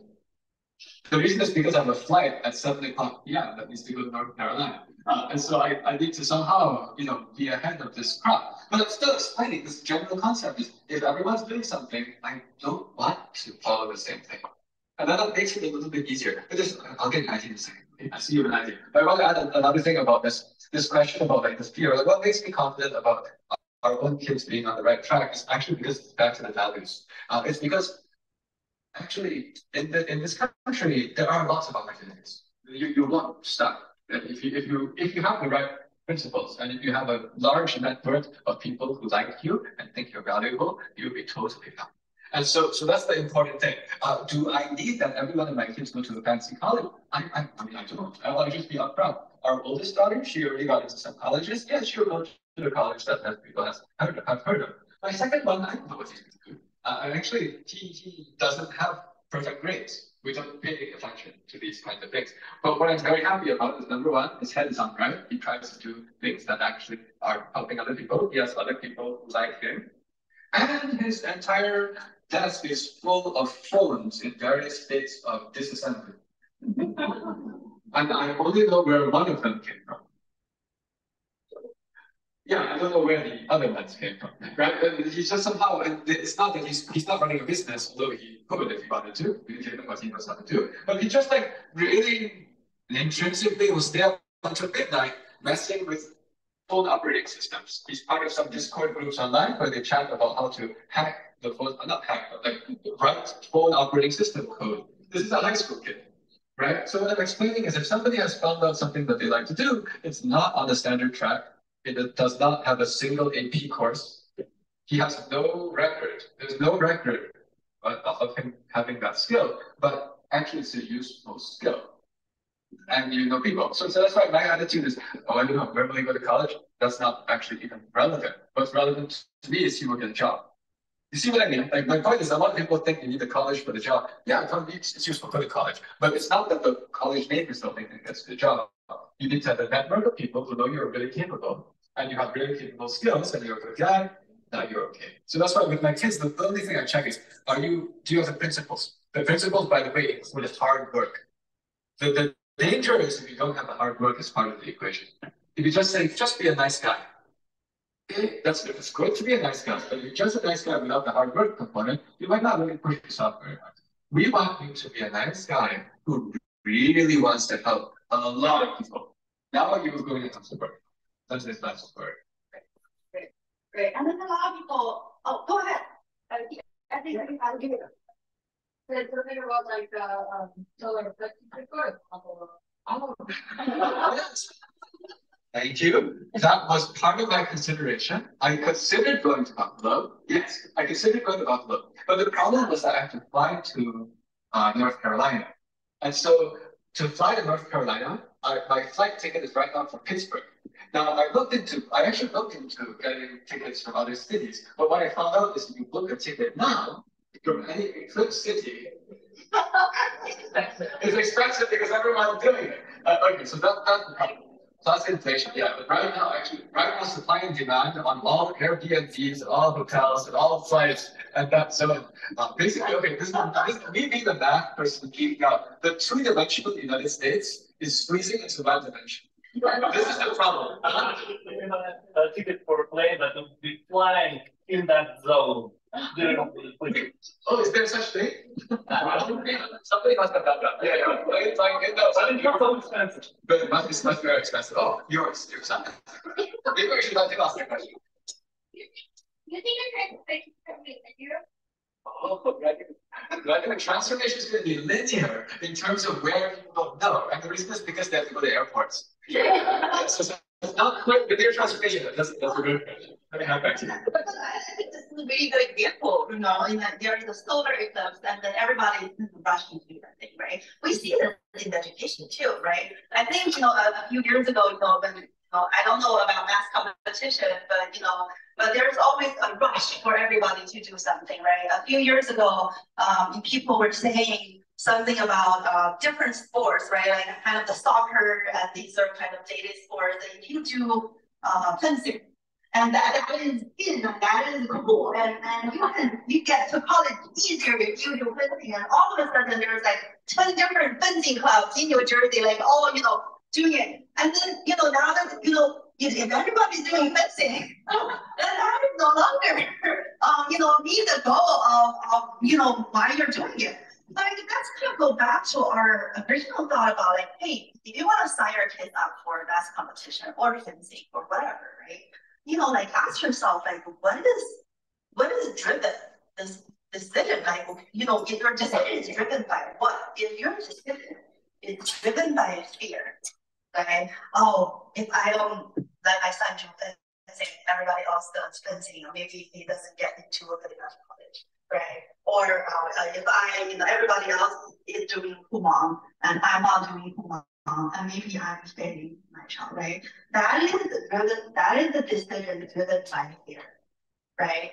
And if a decision is driven by fear, a range of problems could come up with that. Let me give you an example, right? If a child enters this math competition with the goal is to fear to be missing out, the fear of missing out, or the fear of not getting to do something that other people get to do, right? And when they get there, what do they think if they missed a question or make a mistake? It's going to be devastating. That means that my goal, I haven't achieved my goal. My goal to come here is to get all the questions correct. And if the parent's goal is to enroll kids in this math competition or fencing or whatever, it is for them to win so that they can go to this top university or whatever, right? What happens if they miss the game or they lose the game? And they're going to be devastated. They're like, I'm not good at it. I can't do this anymore. Or they're going to say something like, oh, this because this question is stupid. Or something, but it is, we all know that everybody knows here, if you want to do something, do something really, really well, and you want to be really, really good at something, you gotta fail. You gotta make a lot of mistakes, and you gotta lose a lot of games before you can win, right? If you go into this having the mindset of I can only win, otherwise I lose my value, right? Or my son can only win, otherwise I'm not a good parent, good enough parent. And it's really hard for you to really kind of maintain your interest and kind of really keep going at it, right? And I think that is something that we all kind of have to think about, right? And then sometimes we have really interesting, I know, so I'm a psychologist, I can work with a lot of kids. So I'm really interesting, some parents will come to me and say oh, I don't care about when you're losing. I only enroll this because I just want them to have fun, right? I just want, there's this girl who does ice skating. figure skating, and it's like, I just want them to have. There is this parent who, his son is doing really, really well in infancy. And the mom says, hey, I don't care at all. I just want them to, I don't even watch the, I don't care. But I was like, how do you behave after they win the game or lose the game? Like, what do you say to them, right? And the kid told me that, my mom is a different mom. At the end of the day, she will be serving literally different food, after if he won or lose the game. And he said, and this is really important. This is really important to remember. And he told me, he said, I don't think she realized that. So she's not doing it on purpose, right? So it's not like this mom is criticizing the son for serving poor food on days he loses on purpose. But because of the fear that she had in her, that she couldn't help herself. And kids are very perceptive, and they know this. I love what you just said, because actually it's true, and in order to counteract it, you have to consciously not say too much congratulations when you're This is the thing. It's actually very natural for parents to say, "Oh, you must be so happy." I actually actively don't say anything. This is active. So I'll say, actually, look up my daughter, the oldest one. She did some serious contest results. She was number one in the world, perfect score on this math Olympiads. I actually never said congratulations to her. Now you feel like you have a good day. And it's just actually when I ask it, the same thing I always ask. Every time after every event, I say, did you meet any new people? And you will keep in touch. I have the same question I ask every time. That one, I did one special thing. I said, oh, if you have that, you should go talk to the newspapers. But I said it in a very matter-of-fact way. I was very careful to control it. I said, no, because I don't want you to think this is what I care about. It's just that if you have this, use it. Use it as a tool for the next thing. But it's like pure tool. Right? And then the next year, she didn't even qualify for the team. But I said, okay, it's the same thing. I'm glad that you tried this thing. You see what I'm trying to say? It's like, otherwise you know the difference in the feeling between the big and the, oh, just missed. You see what I mean? So this was a very active decision. That anytime they do something, the question is always, I think, what was the reason we did this? It was to meet people, right? So every single event, did you meet new people? You know, we didn't keep in touch. Same questions. Result, it's just like, cool. I'm just like, okay, that's cool. That's about it. Whether good, whether bad, the result is tough. But it's an active thing. Because otherwise it's so easy to do exactly what you just said inadvertently. And speaking of fear, I think, with the recent development of AI and ChatGPT and these new technology, and then, I will listen to some podcasts where we articles about it. And one word we become really cracked frequently when people talk about AI or ChatGPT is the word scary, right? We were just talking about fear and not to let fear drive our decisions, right? And then when we read all the articles and interviews about AI, and everybody's talking about how this thing being scary, right? And then if that kind of becomes the universe for our approach towards the ChatGPT or the AI technology, I mean, that cannot be good, right? What are your thoughts on that? Yeah, I think that one, indeed, ever reacted emotionally to something that you have to think carefully about? You're the expert in psychology, but from my understanding, if you get emotional, it's harder to take it. Right? So then, but the point is, by the way, something needs to be done. The AI stuff means that something needs to be done, but then the question is like, what should be done about it? No point just worrying. It's better to think practically what can be done. And so actually that's why my angle is, when I see all of this, I say, we really need all the people to like people. Actually, I just say, like, my angle when I see all of this AI, I say, oh, this is a great opportunity. Finally, I can tell people don't just drill problems. I've been saying that for 10 years. It hasn't changed. I used to say the same thing. Now it's so much easier. I just go type their drill problems into ChatGPT, it solves it, and I said, do you really want to do what this thing is doing? Right? So to me, it's been a great tool. We can now actually talk to schools. We can talk to state exam boards. This is very powerful because before they wouldn't change anything. But actually, in order to update the education system, systemically things need to change. And we wanted to change this for 10 years. We wanted to change this for 20 years. We wanted to change this for a long time. But there was not an impetus. Now the impetus is easy. Type the state exam questions into ChatGPT, it solves them. Then maybe teach kids something else, right? But in any case, the thing about the thing I want to share is that this is where I see. This is not really about the theory question, but it's what we need to do with people. So this is another sentence I often say. Because it's inspired by Isaac Asimov's laws of robotics. So there was a science fiction writer, Isaac Asimov, and he wrote some laws of robotics. Does anyone know what is one of the most important laws of robotics that robots should be designed to follow? Don't harm humans, right? It's not the first law or something like that. I don't remember, but it's one of the fundamental laws that he was hoping anyone doing robotics research make sure that your robots obey the law, don't harm humans. I think that now we need to have laws of humans, which is called we need all humans to want to help humans. The reason I say this is because if you don't have that as a principle, it will be very easy for the human society to fragment apart, split apart by AI. Because if we only care about money, then you just go and use the AIs to earn your money. And then people fall apart. So anyway, this is just like, when I think about AI, it's less of a fear, it's more of a practicality. And this is also why I'm trying to do so much education of next generation. I have another thing that I'm worried about. It's not even just AI. The thing I'm worried about is it's becoming very easy to fall into a virtual reality and just be happy in that virtual reality. And these days, there are even Instagram influencers who are not real people.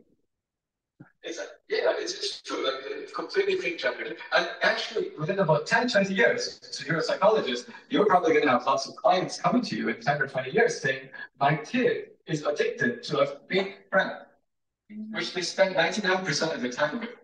Because the fake friend is easier to deal with. You deal with psychology. The fake friend is so much easier and more comfortable to deal with than real human beings. Fake friend is like they pay the subscription to work with, to interact only with a totally, you can video call your fake friend. You can have a conversation. It's as if they're real and they'll never reject you. So here's why I'm concerned. Because if in the future everyone falls in love with fake friend, I'm not a biologist, but I think that means there will be no more people. Well, I love your point about social media. I think in psychology, we see this, we see a problem with spending time and video game and social media as a problem of frustration and tolerance. Let me explain what I mean by that, right? So, when we do something fun and fulfilling, right, our body gives us this dopamine that makes us feel really good, right? And sometimes it takes that, right? I think about how long it takes for you to do the live company, right? I think about how much effort it takes, right, to do something. And math questions are hard to solve, right? And, I know math competition, like I think the longest math competition, they give you like an hour and a half or 2 hours to solve a problem. But actually, real math problem takes like years to tackle. And then imagine that moment when you kind of value that, right? Paper got published, right? And then, so this means that if we want to do something big and so fulfilling, right, so satisfying, that we have to endure like a long time of kind of keep doing that, keep being that, right?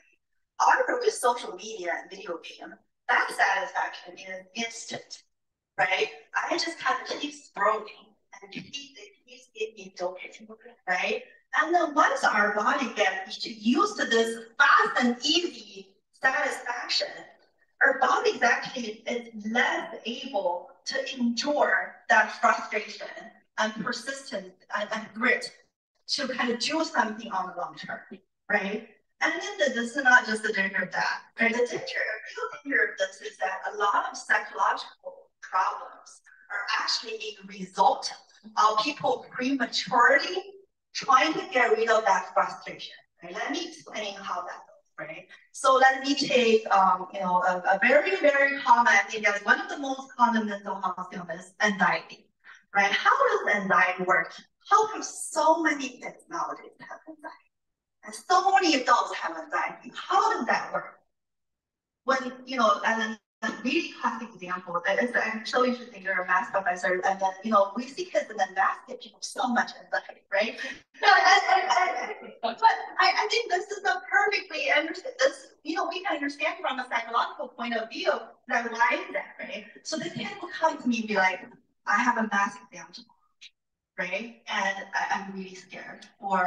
And then they already have this feeling, right?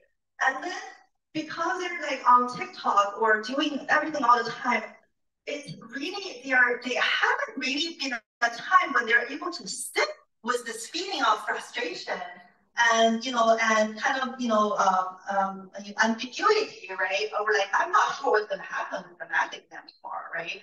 And this is a skill, right? This skill, when we do everything, we need this skill, right? We need, if we want to do anything well, we need to sit with the ambiguity and uncertainty that this thing may or may not work, right? If we can't sit with that feeling, we cannot do anything at all, right? But if we're unable to sit with this feeling, what does this kid do?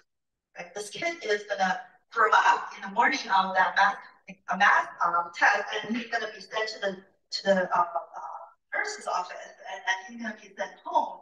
And at this point, right? So in that moment, when this kid is so scared of something that they do something to avoid that thing, right? Either calling in sick or I have a backache or something like that, right? And then once that happens, right? And then it's like, oh, I have a math test tomorrow.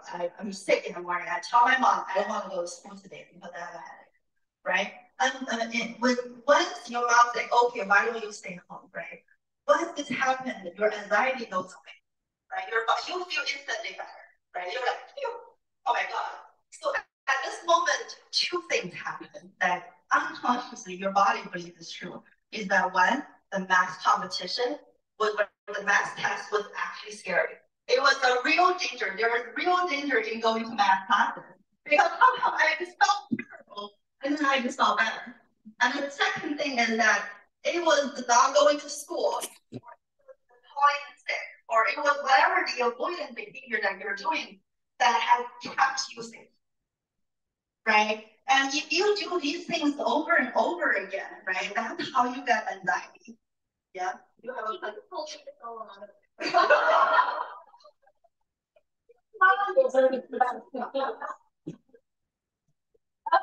Yes, I think this is great because obviously this is very well. It's really good marks. So listening to good things. Yeah, but I think this is right. Actually, that is indeed something that gives people a lot of this anxiety. And so indeed, it's important to be able to face it and to say, it's going to be okay, but it's okay when you go through it, right? And then the whole resilience of what happens if you don't succeed. That's actually another deep question. It's like how to make it so that you're okay not always succeeding. Actually, there are many things that I try in my life which are not always the greatest, right? Actually, what I do is, I'll give you an example. So I'm organizing a conference this summer, and I was on a team which is inviting speakers. So I'm the co-chair. So the two of us are co-chairs. And I told the rest of the committee, I said, we need 8 speakers. But I want that every time you reach out to a speaker to invite them, the probability they say yes is only 10%. If when you invite a speaker, 70% of them say yes, you know what that means? You didn't aim high enough. Right? So I said, if we want 8 speakers, let's make a list of 80 people and then split the work.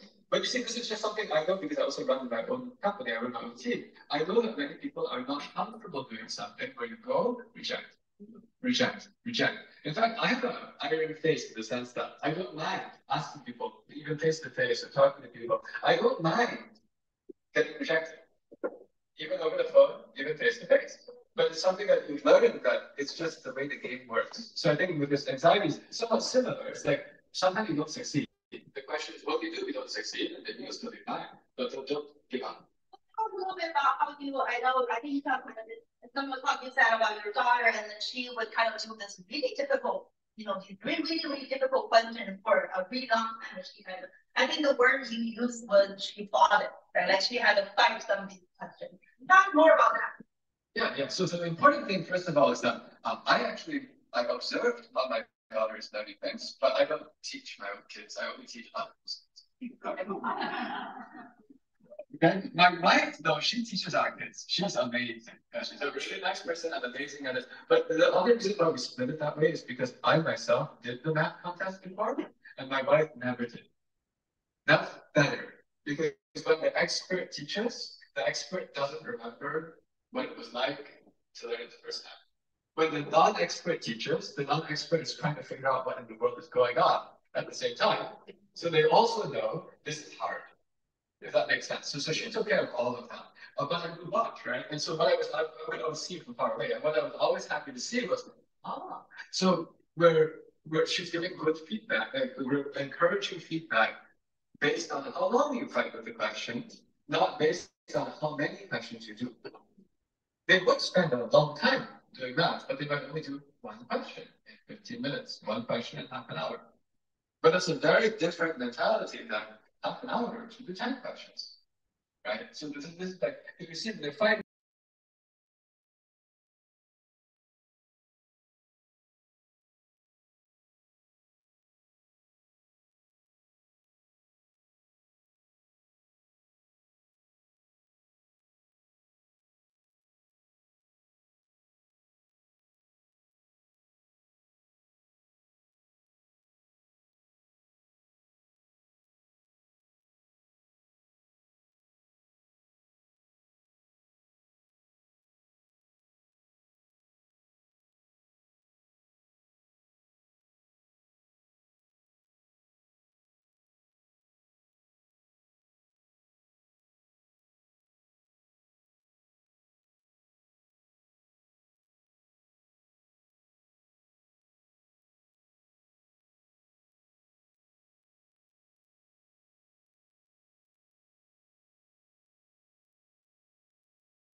Class. More after school classes, right? Or more activities. Instead of sending you to class, I think the best tool you have is to model, emotional regulation yourself, right? Especially when it comes to your children, right? Let me give you an example, right? If your child comes home, think about what gets them frustrated, right? And sometimes our children's feeling really kind of, and they when they're frustrated, they come home and tell us, I want you to observe how you feel and how you regulate your own feeling, right? So for example, if your kid, let's say, failed a math exam or didn't do quite well, right? And they come home, right? Hopefully they will tell you, right? Hopefully you're connected with them enough that they could tell you, right? And then it's like, oh, mom or dad, I just really bombed this exam. Or so and so kicked me in school. Or my teacher criticized me. I was called to the principal's office, right? But they tell you this bad news, right? Think about how you feel, right? And then how you process that, right? Are you able to sit with it? Or do you have to do something about it prematurely, right? If you do something immediately when you're in that emotional state, most likely that behavior is not going to be very beneficial, right? Right? I think we cannot teach our children emotional regulation and mental health without knowing how we manage our own feeling and emotions first, and how we maintain a healthy emotional state first, right? And the best way to do it is to kind of learn by yourself and lead by example, right? And then you can go monitor your kids, like after you had a really long day, maybe you had a really bad day at work, right? And your project was rejected or whatever, right? And you go home and tell your kids like, oh, right, this happened at work, right? And then like what I did, like I feel frustrated, and you kind of talk it through, right? And it says, and you tell them that, it's okay, we have some good days and some bad days, right? I think that the danger The real danger to mental health is the expectation that everything's going to go well, right? And then we're always going to have good days, and bad days are unacceptable. We have to make bad days good days, right? If we have a bad day, I need to think of a solution so that this bad day never happens again to my child, right? But that's not how life works. No, right? The right mindset to teach is that, oh, you had a bad day. It's going to happen. There are going to be more bad days as you grow up. And you can go through this. We're gonna get through this together. Good days, there are bad days. They're all days that we're going to experience as human beings. And we're gonna get through this together, right? I know I didn't really answer that question. I think the direct answer would be yes. There are group classes. Like we do group classes at our clinic too, right? There are classes available. However, these things are not nearly as effective as you modeling emotional regulation as a parent. You want to add? Listen, you're the expert on that. Yeah. Are there questions from the audience that go ahead? Okay, let me get this to you. Yeah, just want to say before it's really good to see you like kind of combine the acting and the math together. But I just want to ask this question because I know we all said you can feed the math questions to ChatGPT, the answers, but you're still running a math class. So is math still important other than meeting people? Right? Other than that aspect, like is math still important? Should we still push our kids for math? Good question. So that's actually why what I teach is we use math to teach problem solving. So actually, the reason why we created this whole live math teaching system is I wanted to have some way that you can give kids a challenge that they've never seen before and have them brainstorm together to try to solve that challenge. That's general problem solving. We use math to teach that because it's easier to have a logical discussion about logical brainstorming with middle school math than with biology or chemistry or history. History, of course, you can discuss logic, but then everyone starts to disagree on what actually happened or what might be additional things going on. But nobody will argue that 2 + 2 = 4. So actually, we don't teach the normal math, if that makes sense. In fact, none of our classes match school. There are a lot of after-school math programs, and they are called geometry, algebra, or whatever. They match school. Calculus, they all match school. Ours is just, yes, it's called geometry, but that's because we have geometry problems that you'll never see in school. But we'll use them to practice brainstorm. So the answer is everyone needs to learn logical brainstorming. That, I think, is one of the most useful skills.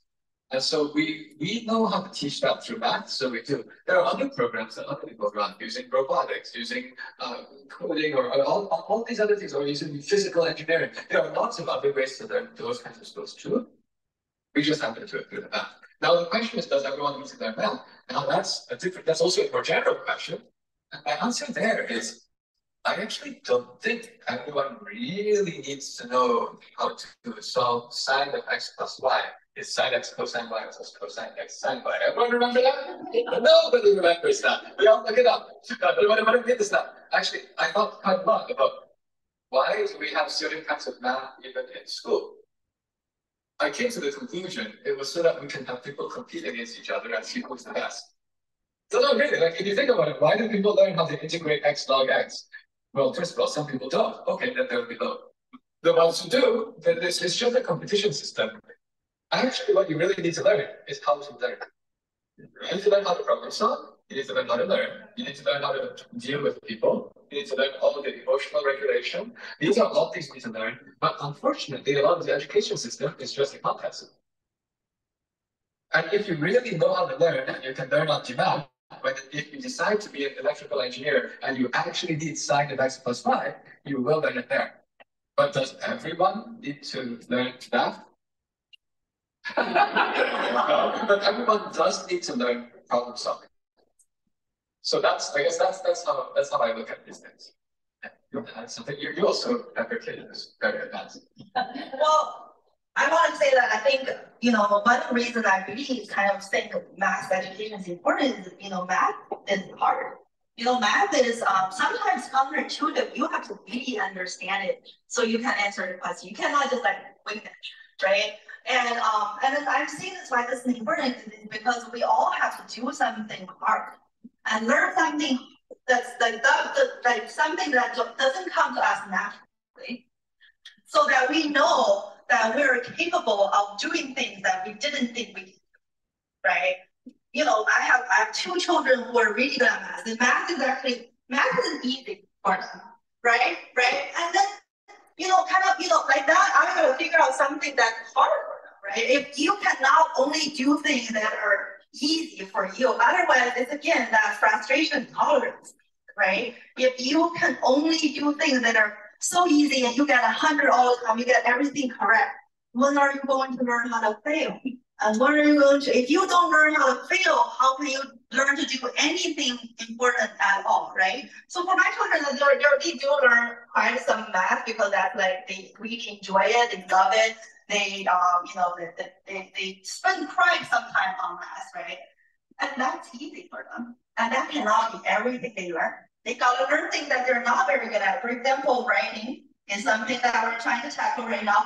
Also people skills. We're really kind of working on people skills because that doesn't come naturally. I think that is really important for all of us to have this experience of, oh, there's something really hard that I didn't think that I was gonna do. And then I kept at it and then I got it. The young people.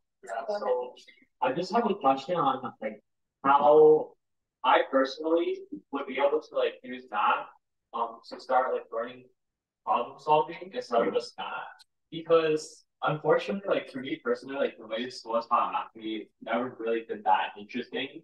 I've never really liked it, but like from like what you said, like it kind of makes me realize like math can also like it can be interesting too. So I want to see like how it would be possible for me to use math in that way. Okay, yeah, that's a good question. So the thing is, you don't look like you're in middle school. So yeah, you're high school. So I'll say this is here's an interesting thing. Some people, so if you're in middle school math contest, it's fantastic. But I told you my wife didn't do any of this stuff before, and then she did all of it when she was 24, no, maybe about 27. It's never too late. Don't think of it as middle school math contests. I'm not in middle school. There are most of the adults in the world, if you give them the middle school math contest problems, they have trouble. Like they have trouble because these are not, of course, if the person is an actual engineer, they don't have trouble. But actually, that's not entirely true. That's not entirely true either. But like these are, what I mean is you can go to find these. These are called math counts. These are called AMCA. If you want to spend the time to go and sit down and try to do those questions without worrying about the time limit, you don't really need. I mean, you seem mature, so you don't necessarily need someone to book you to do them, right? If you go and sit down and you try to do these things, it's like how some people do Sudoku. Does that make sense? Some adults will do Sudoku or the crossword puzzle, keep you sharp. If you've never done these middle school math contest problems before, you will find that if you think about them, and if you cannot do it, then go look at a solution, right? But then that's like your teacher. I just gave you 3 ways of it. Does that make sense? And that's actually what my wife did, because she has to learn how to teach our kids. So it's just like that is a way to do it. It's extra time. But I'll also say you'll find out if you do that, you will be smarter. Like you'll be able to learn a lot more things because you have done something hard. And don't give up right away. Like think of 5 minutes on a question that is supposed to be done in 1 minute. Or if you more time, think 10 minutes. But I'm curious if you have some thoughts. Yeah. Well, I think he did bring up a good point about kind of our education system. How we teach math in this country, right? And sometimes we do teach in a pretty kind of formulaic way, right? And I remember when my son was young, he was learning 4 + 5, and then he was just like, it's 9, right? But the teacher was like, no, this is wrong because you have to do 4 + 4 and then +1. And then that's, like you get the correct answer if you just put 1 but didn't do what she told you to do, and that, that you don't get the point, right? I'm curious about your thoughts on this You know, and then before I was a psychologist, I was in education. I was a teacher supervisor. Means I was teaching teachers to become teachers. And then guess what subject are these, teachers in training most scared of teaching? Is math, right? And when we have, a group of teachers who are so scared of math and they don't think that they themselves can do math. And we're asking them to teach young children math, especially in elementary school. That that does pose a problem. I'm curious about what your thoughts are. Yeah, so this is a really complicated issue. So the thing about this is, since I also go into school buildings, I've come to the conclusion that the teachers actually work really hard. So I'll put that out first. It's like, yes, we have things that we maybe not, some people are not super happy about the way they're teaching this, but the amount of work they do is crazy. Actually, my job is easy compared to any teacher. Now the thing is, it's a very multifaceted work. Some part of the work is teaching a method. Some part of the work is inspiring creativity. Some part of the work is making sure that those kids are sitting still. Like it's hard, right? That's why this is hard. Now, when it comes to the thing of like the math domain knowledge, I really like what a nonprofit in New York City is doing. It's called Math for America. The nonprofit is supported by James Simons.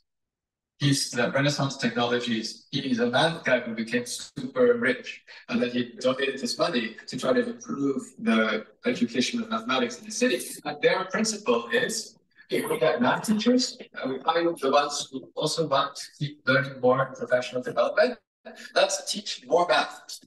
So his model was math teachers, let's just keep learning more math. And then maybe that will help to improve some of these situations. By the way, I should say, as a professor, I also keep learning more math also. I never assume that in fact, that's why when I teach my class, I tell the students, I'm not telling you what to do, you tell me. And when I do this, I learn new ways of doing it myself. So I just think like, if we can have this piece of teachers able to learn more math, if they are willing to put the extra time in. But I'm saying they're already very busy. But it is just a very, very complicated problem now. It's a human resources problem. In some sense, if you want to solve this problem, you also need to reduce the amount of work the teachers are doing so that they have more time to develop. That's why it's not fair. I can keep learning all these things. I'm here talking to you, but I'm actually learning. Every talk I give, I learn, right? But I have the freedom to do that because I only teach 1 hour every other day. The math teacher is teaching for 5 hours a day and has to grade all the homework. So that's why I'm saying it's not fair. And the only way to solve this problem is to somehow give the teacher more time, to use that to also keep learning and advancing. I don't actually know how to solve that problem. Well, actually, I have two things. Like, I asked one question here online. We said, how about AOPS? The next AOPS. Okay, I think this is I can kind of but I want to speak to this young person first because I don't want you to get encouraged, be like, oh, school math is boring, like I have to do this, right? I have two things to say about that. I think school is not everything, right? You go to school for 6 hours, then you have all these other time that you could do, outside of school that you can explore your interests. And another thing I want to say is that I think there is value in sitting through something that doesn't really interest you, but you need to do this to achieve a bigger goal. Right? I'm sorry if your math class is not the most interesting to you at the moment, or, growing up, not every class is going to be interesting. Not every teacher is going to be a good teacher. We all have to, unless 100% of your schooling is boring and you obviously school, you don't love it at all, right? But I think there is value in sitting through something that you have to do that kind of like, why am I doing this? It doesn't make any sense. I'm wasting my time. I think there is value in doing some of these things. So you know that there is a bigger goal. How do I become a psychologist? I sit through multiple exams, right? Do I love studying for the exams? No, right? And I hated them. But that is something that I had to do. So I can do the things that I love, I love to do, right? If I have no ability to do things that I'm not interested in, so that I can achieve my bigger goal, then I would never become, you can do the things that I want to do today. And I guess AOPS is, I know a lot of kids are doing AOPS after class. I don't know. Mine are not, sorry. Yeah, I think the question was about the AOPS books. What I'll say is that they actually were very well written books. These are books about advanced math problem solving. They're about this thick. I know a lot of people who have them. I don't know what percent of their kids have actually read the books, though. So those are two separate things. It's like there are the books, and it's like, can you read them? If you actually go and read all the way through, I think that's probably very valuable. But I think the question was about books. These days, I generally don't recommend any particular books because I know people are very busy. And so that's why what I worked on is how do you find a way to scale human teaching, if that makes sense. My thought is, if you can use the book, great. It's a very cost-efficient way to do it. But I know very few people who are able to have their kid pick up the book by himself and read the book cover to cover. I don't know that many middle school kids who can pick up many, many pages of book, go through, and then if you're going to need to have somebody to read it anyway, then the question becomes, well, how can you read it? But if you're going to read it, my philosophy is the way to read it is to don't be systematic. I guess that's actually where I really have a difference. Because the thing about the book is you have the method, and then there's problems around the method. I actually prefer to be doing totally different things. When I coach anybody, I used to coach some local middle school kids. We would never practice. If I show you something, we don't practice that well. We do another thing. The only thing I want to teach you is how to move your brain. Does that make sense? I don't want you to learn that now that you've seen the technique, now do the practice problems. So that's just where I'd say that Yale's book is a very cost-efficient way for a highly motivated person to go through systematically, right? But once you go and bring someone else to teach, then the question is, well, at that point, you should just think of what's the right way to do it straight for the teaching. Yeah. And remember, there's a question here, right? So my second son, firstly, thanks for the talk. And my youngest second son is in first grade. He always tells us the math problems was too easy. Because sometimes the teacher is single digit addition for him. So he thinks too easy for him. He also has shown some interest in math. So my question is that I just want to know, do you have any advice how I can keep this interest in math? How to develop this interest in math? I will take this one first because my answer is very short. So his question was, he said his son is in first grade and the questions are too easy for him. It's like single digit addition. So do I have any advice what to do for them? And my answer is, I don't know. My wife did all of that. So there you go. Yeah, we did kind of run into a similar problem, when my children were very young, and they were just like our son, they were really, really interested in that. And then we did accelerate them. We did, I think people have different ideas. There are two different concepts when it comes to, when this is too easy, what do I do, right? The first concept is enrichment. Right, instead of doing that, I do a lot of other things, right? And math is not gonna kind of fulfill my curiosity, but maybe I study Lego or robotics or something else, Greek literature, whatever else that you're interested in. So the goal is not to kind of learn more math per se, but the goal is to, kind of help them meet their, what's driving their curiosity, so they don't lose that interest, right? And another concept is acceleration. Acceleration is to learn something ahead of time, right? And then, so if you're in first grade, if you're learning third grade math, so because that's their level, and they can, and their need is that through that, right? And then if you want to do that, you have to solve another big question, which is if you were to, I'm not saying you shouldn't do it because we did it, like my older son, actually, they did, both of my children accelerated in math. So they're doing math beyond their current grade, right? But you do have to think about a really important question is that if you're learning third grade math, what are you going to do when they're in third grade? Right, they're gonna be kind of more bored, right. And then think about how you're gonna do it, right? If you're gonna do it, if he's gonna do it with the other third graders, like how about the social piece, right? Like is he socializing, can we kind of first graders socializing, make friends with first graders, third graders, right? You have to kind of think about that question through. I think there are multiple ways to do it. I don't think there's a wrong way, but I think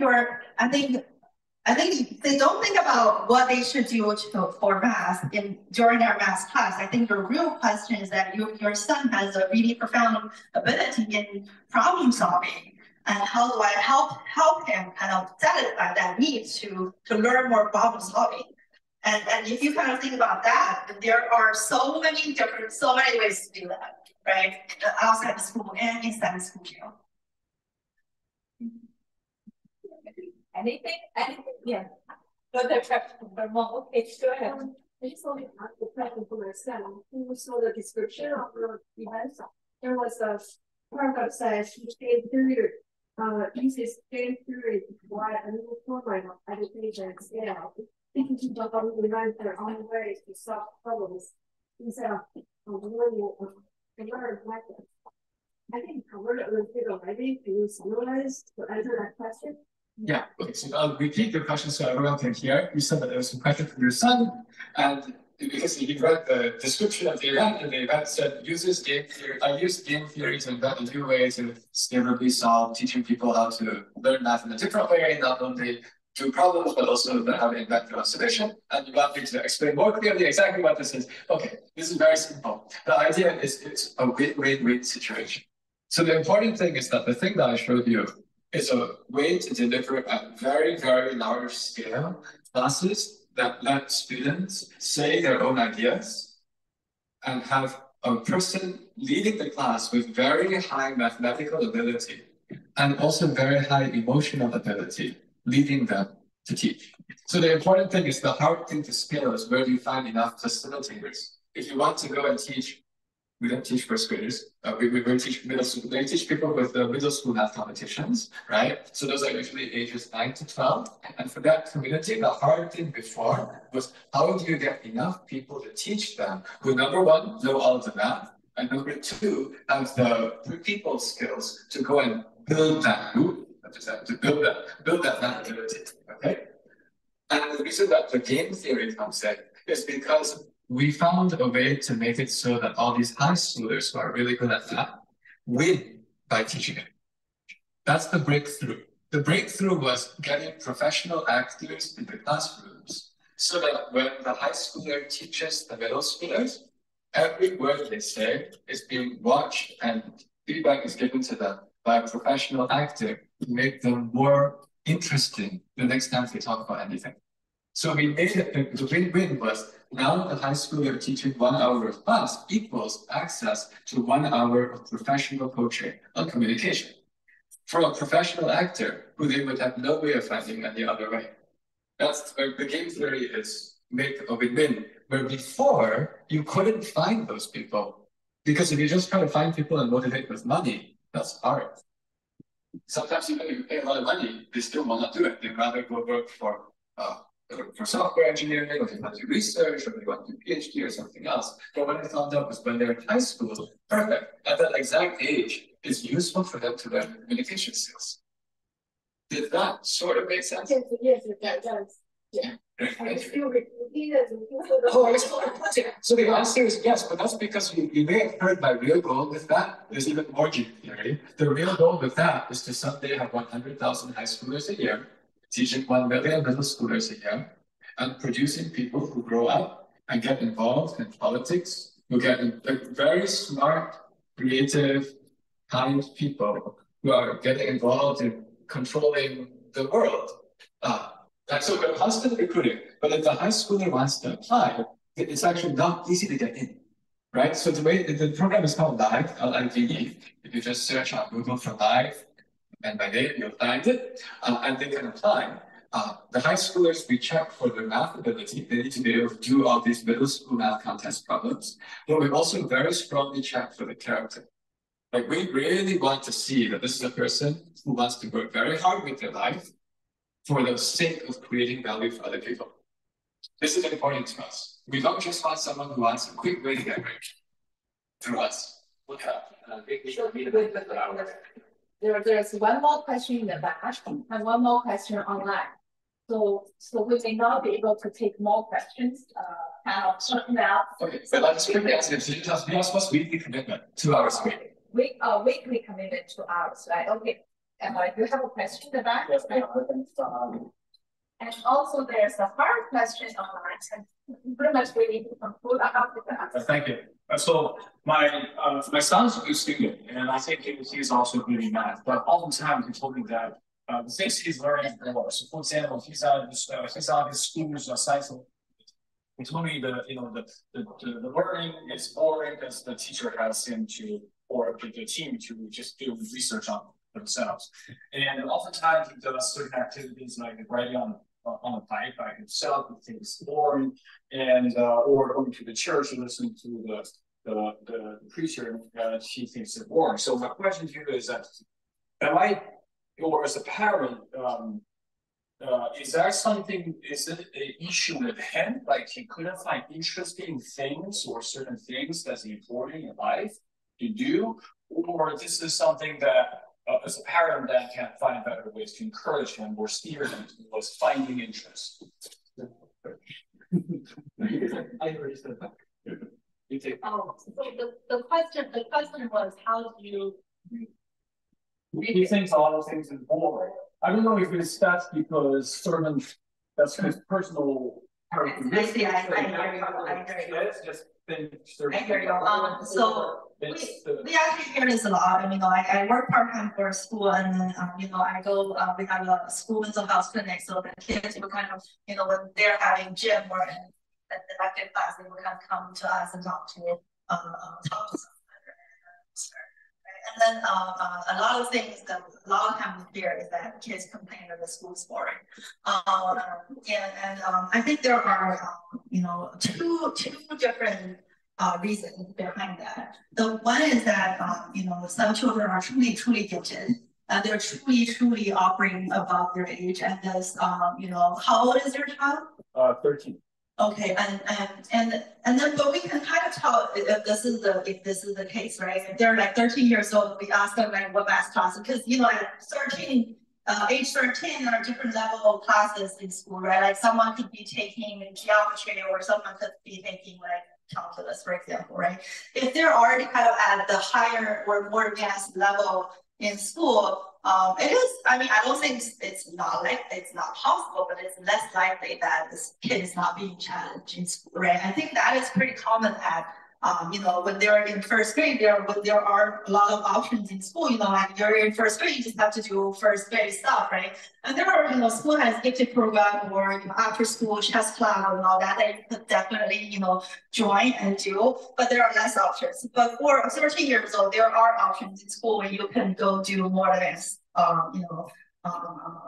classes, and if you still found that boring, that is kind of less likely, because you're likely that your intelligence is being challenged with these more advanced class.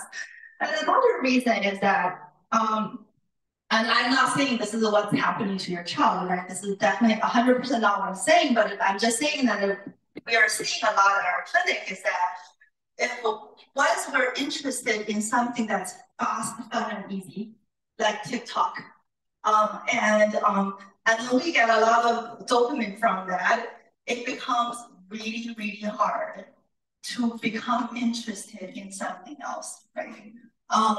And this is, this doesn't have to happen in a very significant level, right? Like one extreme example would be someone who has addiction. Like let's just say that someone is addicted to gambling, for example, right? And then this person, nothing else other than gambling can interest this person, because the dopamine they're getting from gambling is so much higher than anything else that's interesting like that. So they can no longer be satisfied by doing things such as talking to your family or watching a movie or going out to the park.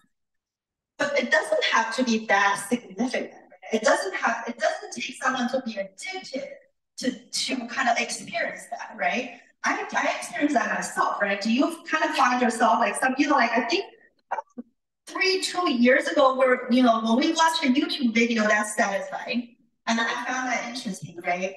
But now, who can watch a 1 hour video? No, we're all watching 20-minute videos. And all of a sudden, we're all watching 20-second videos. And even that is not fast enough, right? So when we get, when we cannot, and then that 1 hour video, you know, I learned like the TV show, right? Like we would just like watch TV episode and we were really having a good time, right? And then, you know, we were satisfied, we were interested in this, right? But nowadays we don't watch TV shows anymore. We watch these clips on TikTok or, you know, like, and then someone is taking that 2-hour movie and combining into a 20 minutes or even 2 minutes video to tell you what the video is about. And that is interesting to you. And because at 2 hours, you no longer have the ability to sit for 2 hours and found that interesting. It's because how social media and how this fast and fun and easy culture has changed our biology in a sense, right? You know, but you know, I don't know if that's happening to, you know, any of your children in particular, but that is something that is happening to almost all of us, and that is something to watch for. So there's one last question we'll have to come through, but that's so broad, and see if you can do a very quick answer, which is how do we teach meta skills? Meta skills is not like a particular skill, but the meta skill, META meta skills. So meta skills, I'll take this one. So I'll start with this one. So meta skills are things like understanding that when I open my mouth and I start saying something, you have some impression of me instantly. I'm trying to understand what is your impression.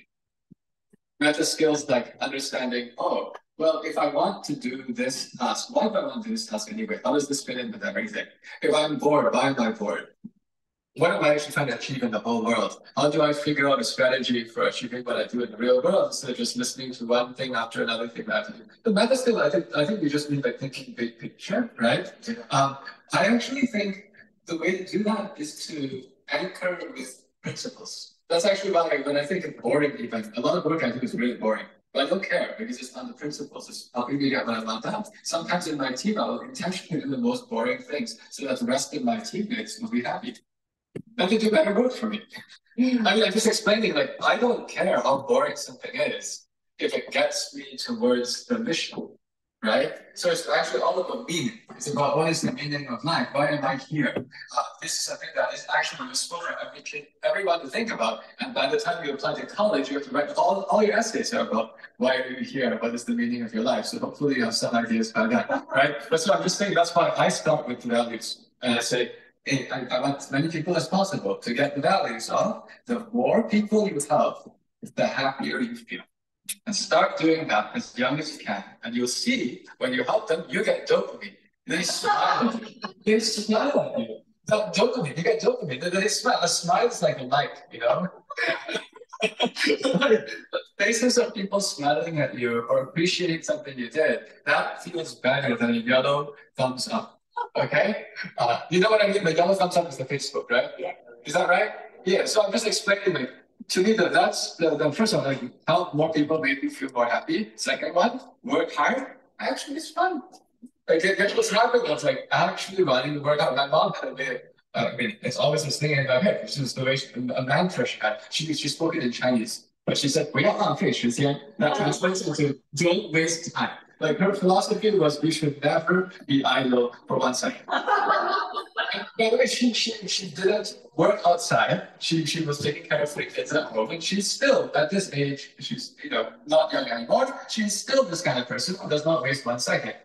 You know, I'm just like, this is the thing. It's like there's a certain thing of like liking to work hard on something that helps other people, and I hope that helps you then to take your mind back to say, okay, why am I here? What am I doing? And then goes to this direction.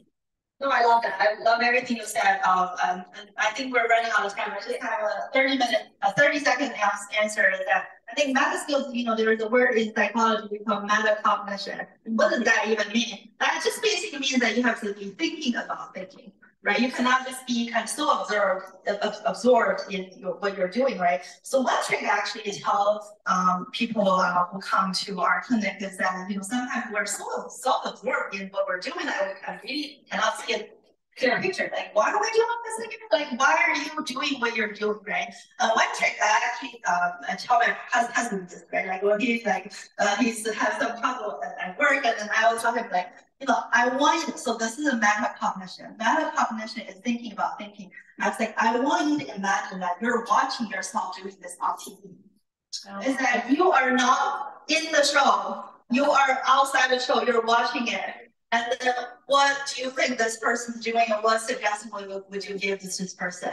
And this is a really good trick. I do it to myself too. It's like, if I'm watching myself, on TV today, or like reality show, like, what would you think? What would I think of this person's, actions, and what suggestion would I give? I just have to add one sentence with what we saw, because we work with all these high schoolers, we teach them the communication. There's a huge benefit. They teach on Zoom. You know what happens when when you're talking on Zoom? What do you see? Yourself. So actually they see themselves talking, and they see also the face of the professional actress doing what they would do. You can compare. Does that make sense? Normally you only see yourself. But if you can see yourself and the professional, oh, now suddenly you see the difference. Anyway, this is like an extension of that piece. But with that, I think maybe our over. So yeah,谢谢赵总，也谢谢施慧老师、施慧博士哈，还有谢谢我们的 PCE 会长，还有我们的前会长 Angela， 还有好多义工，我们的徐明进了这个地方啊，真太感谢了哈！还有我们后面的高中生也帮我们记录这个问题啊，谢谢大家，非常谢谢今天在座的各位。我们现在有一个 meta thinking， 就是我们看到罗教授和施慧老师的表演 on the TV and think about yourself on the TV, how you sit here, how your mind was going through。我们可能会再做一个 discussion session， 因为有些线上的朋友听得很清楚，这样我们就可以来消化一下啊。好，谢谢大家，非常感谢哈，非常感谢。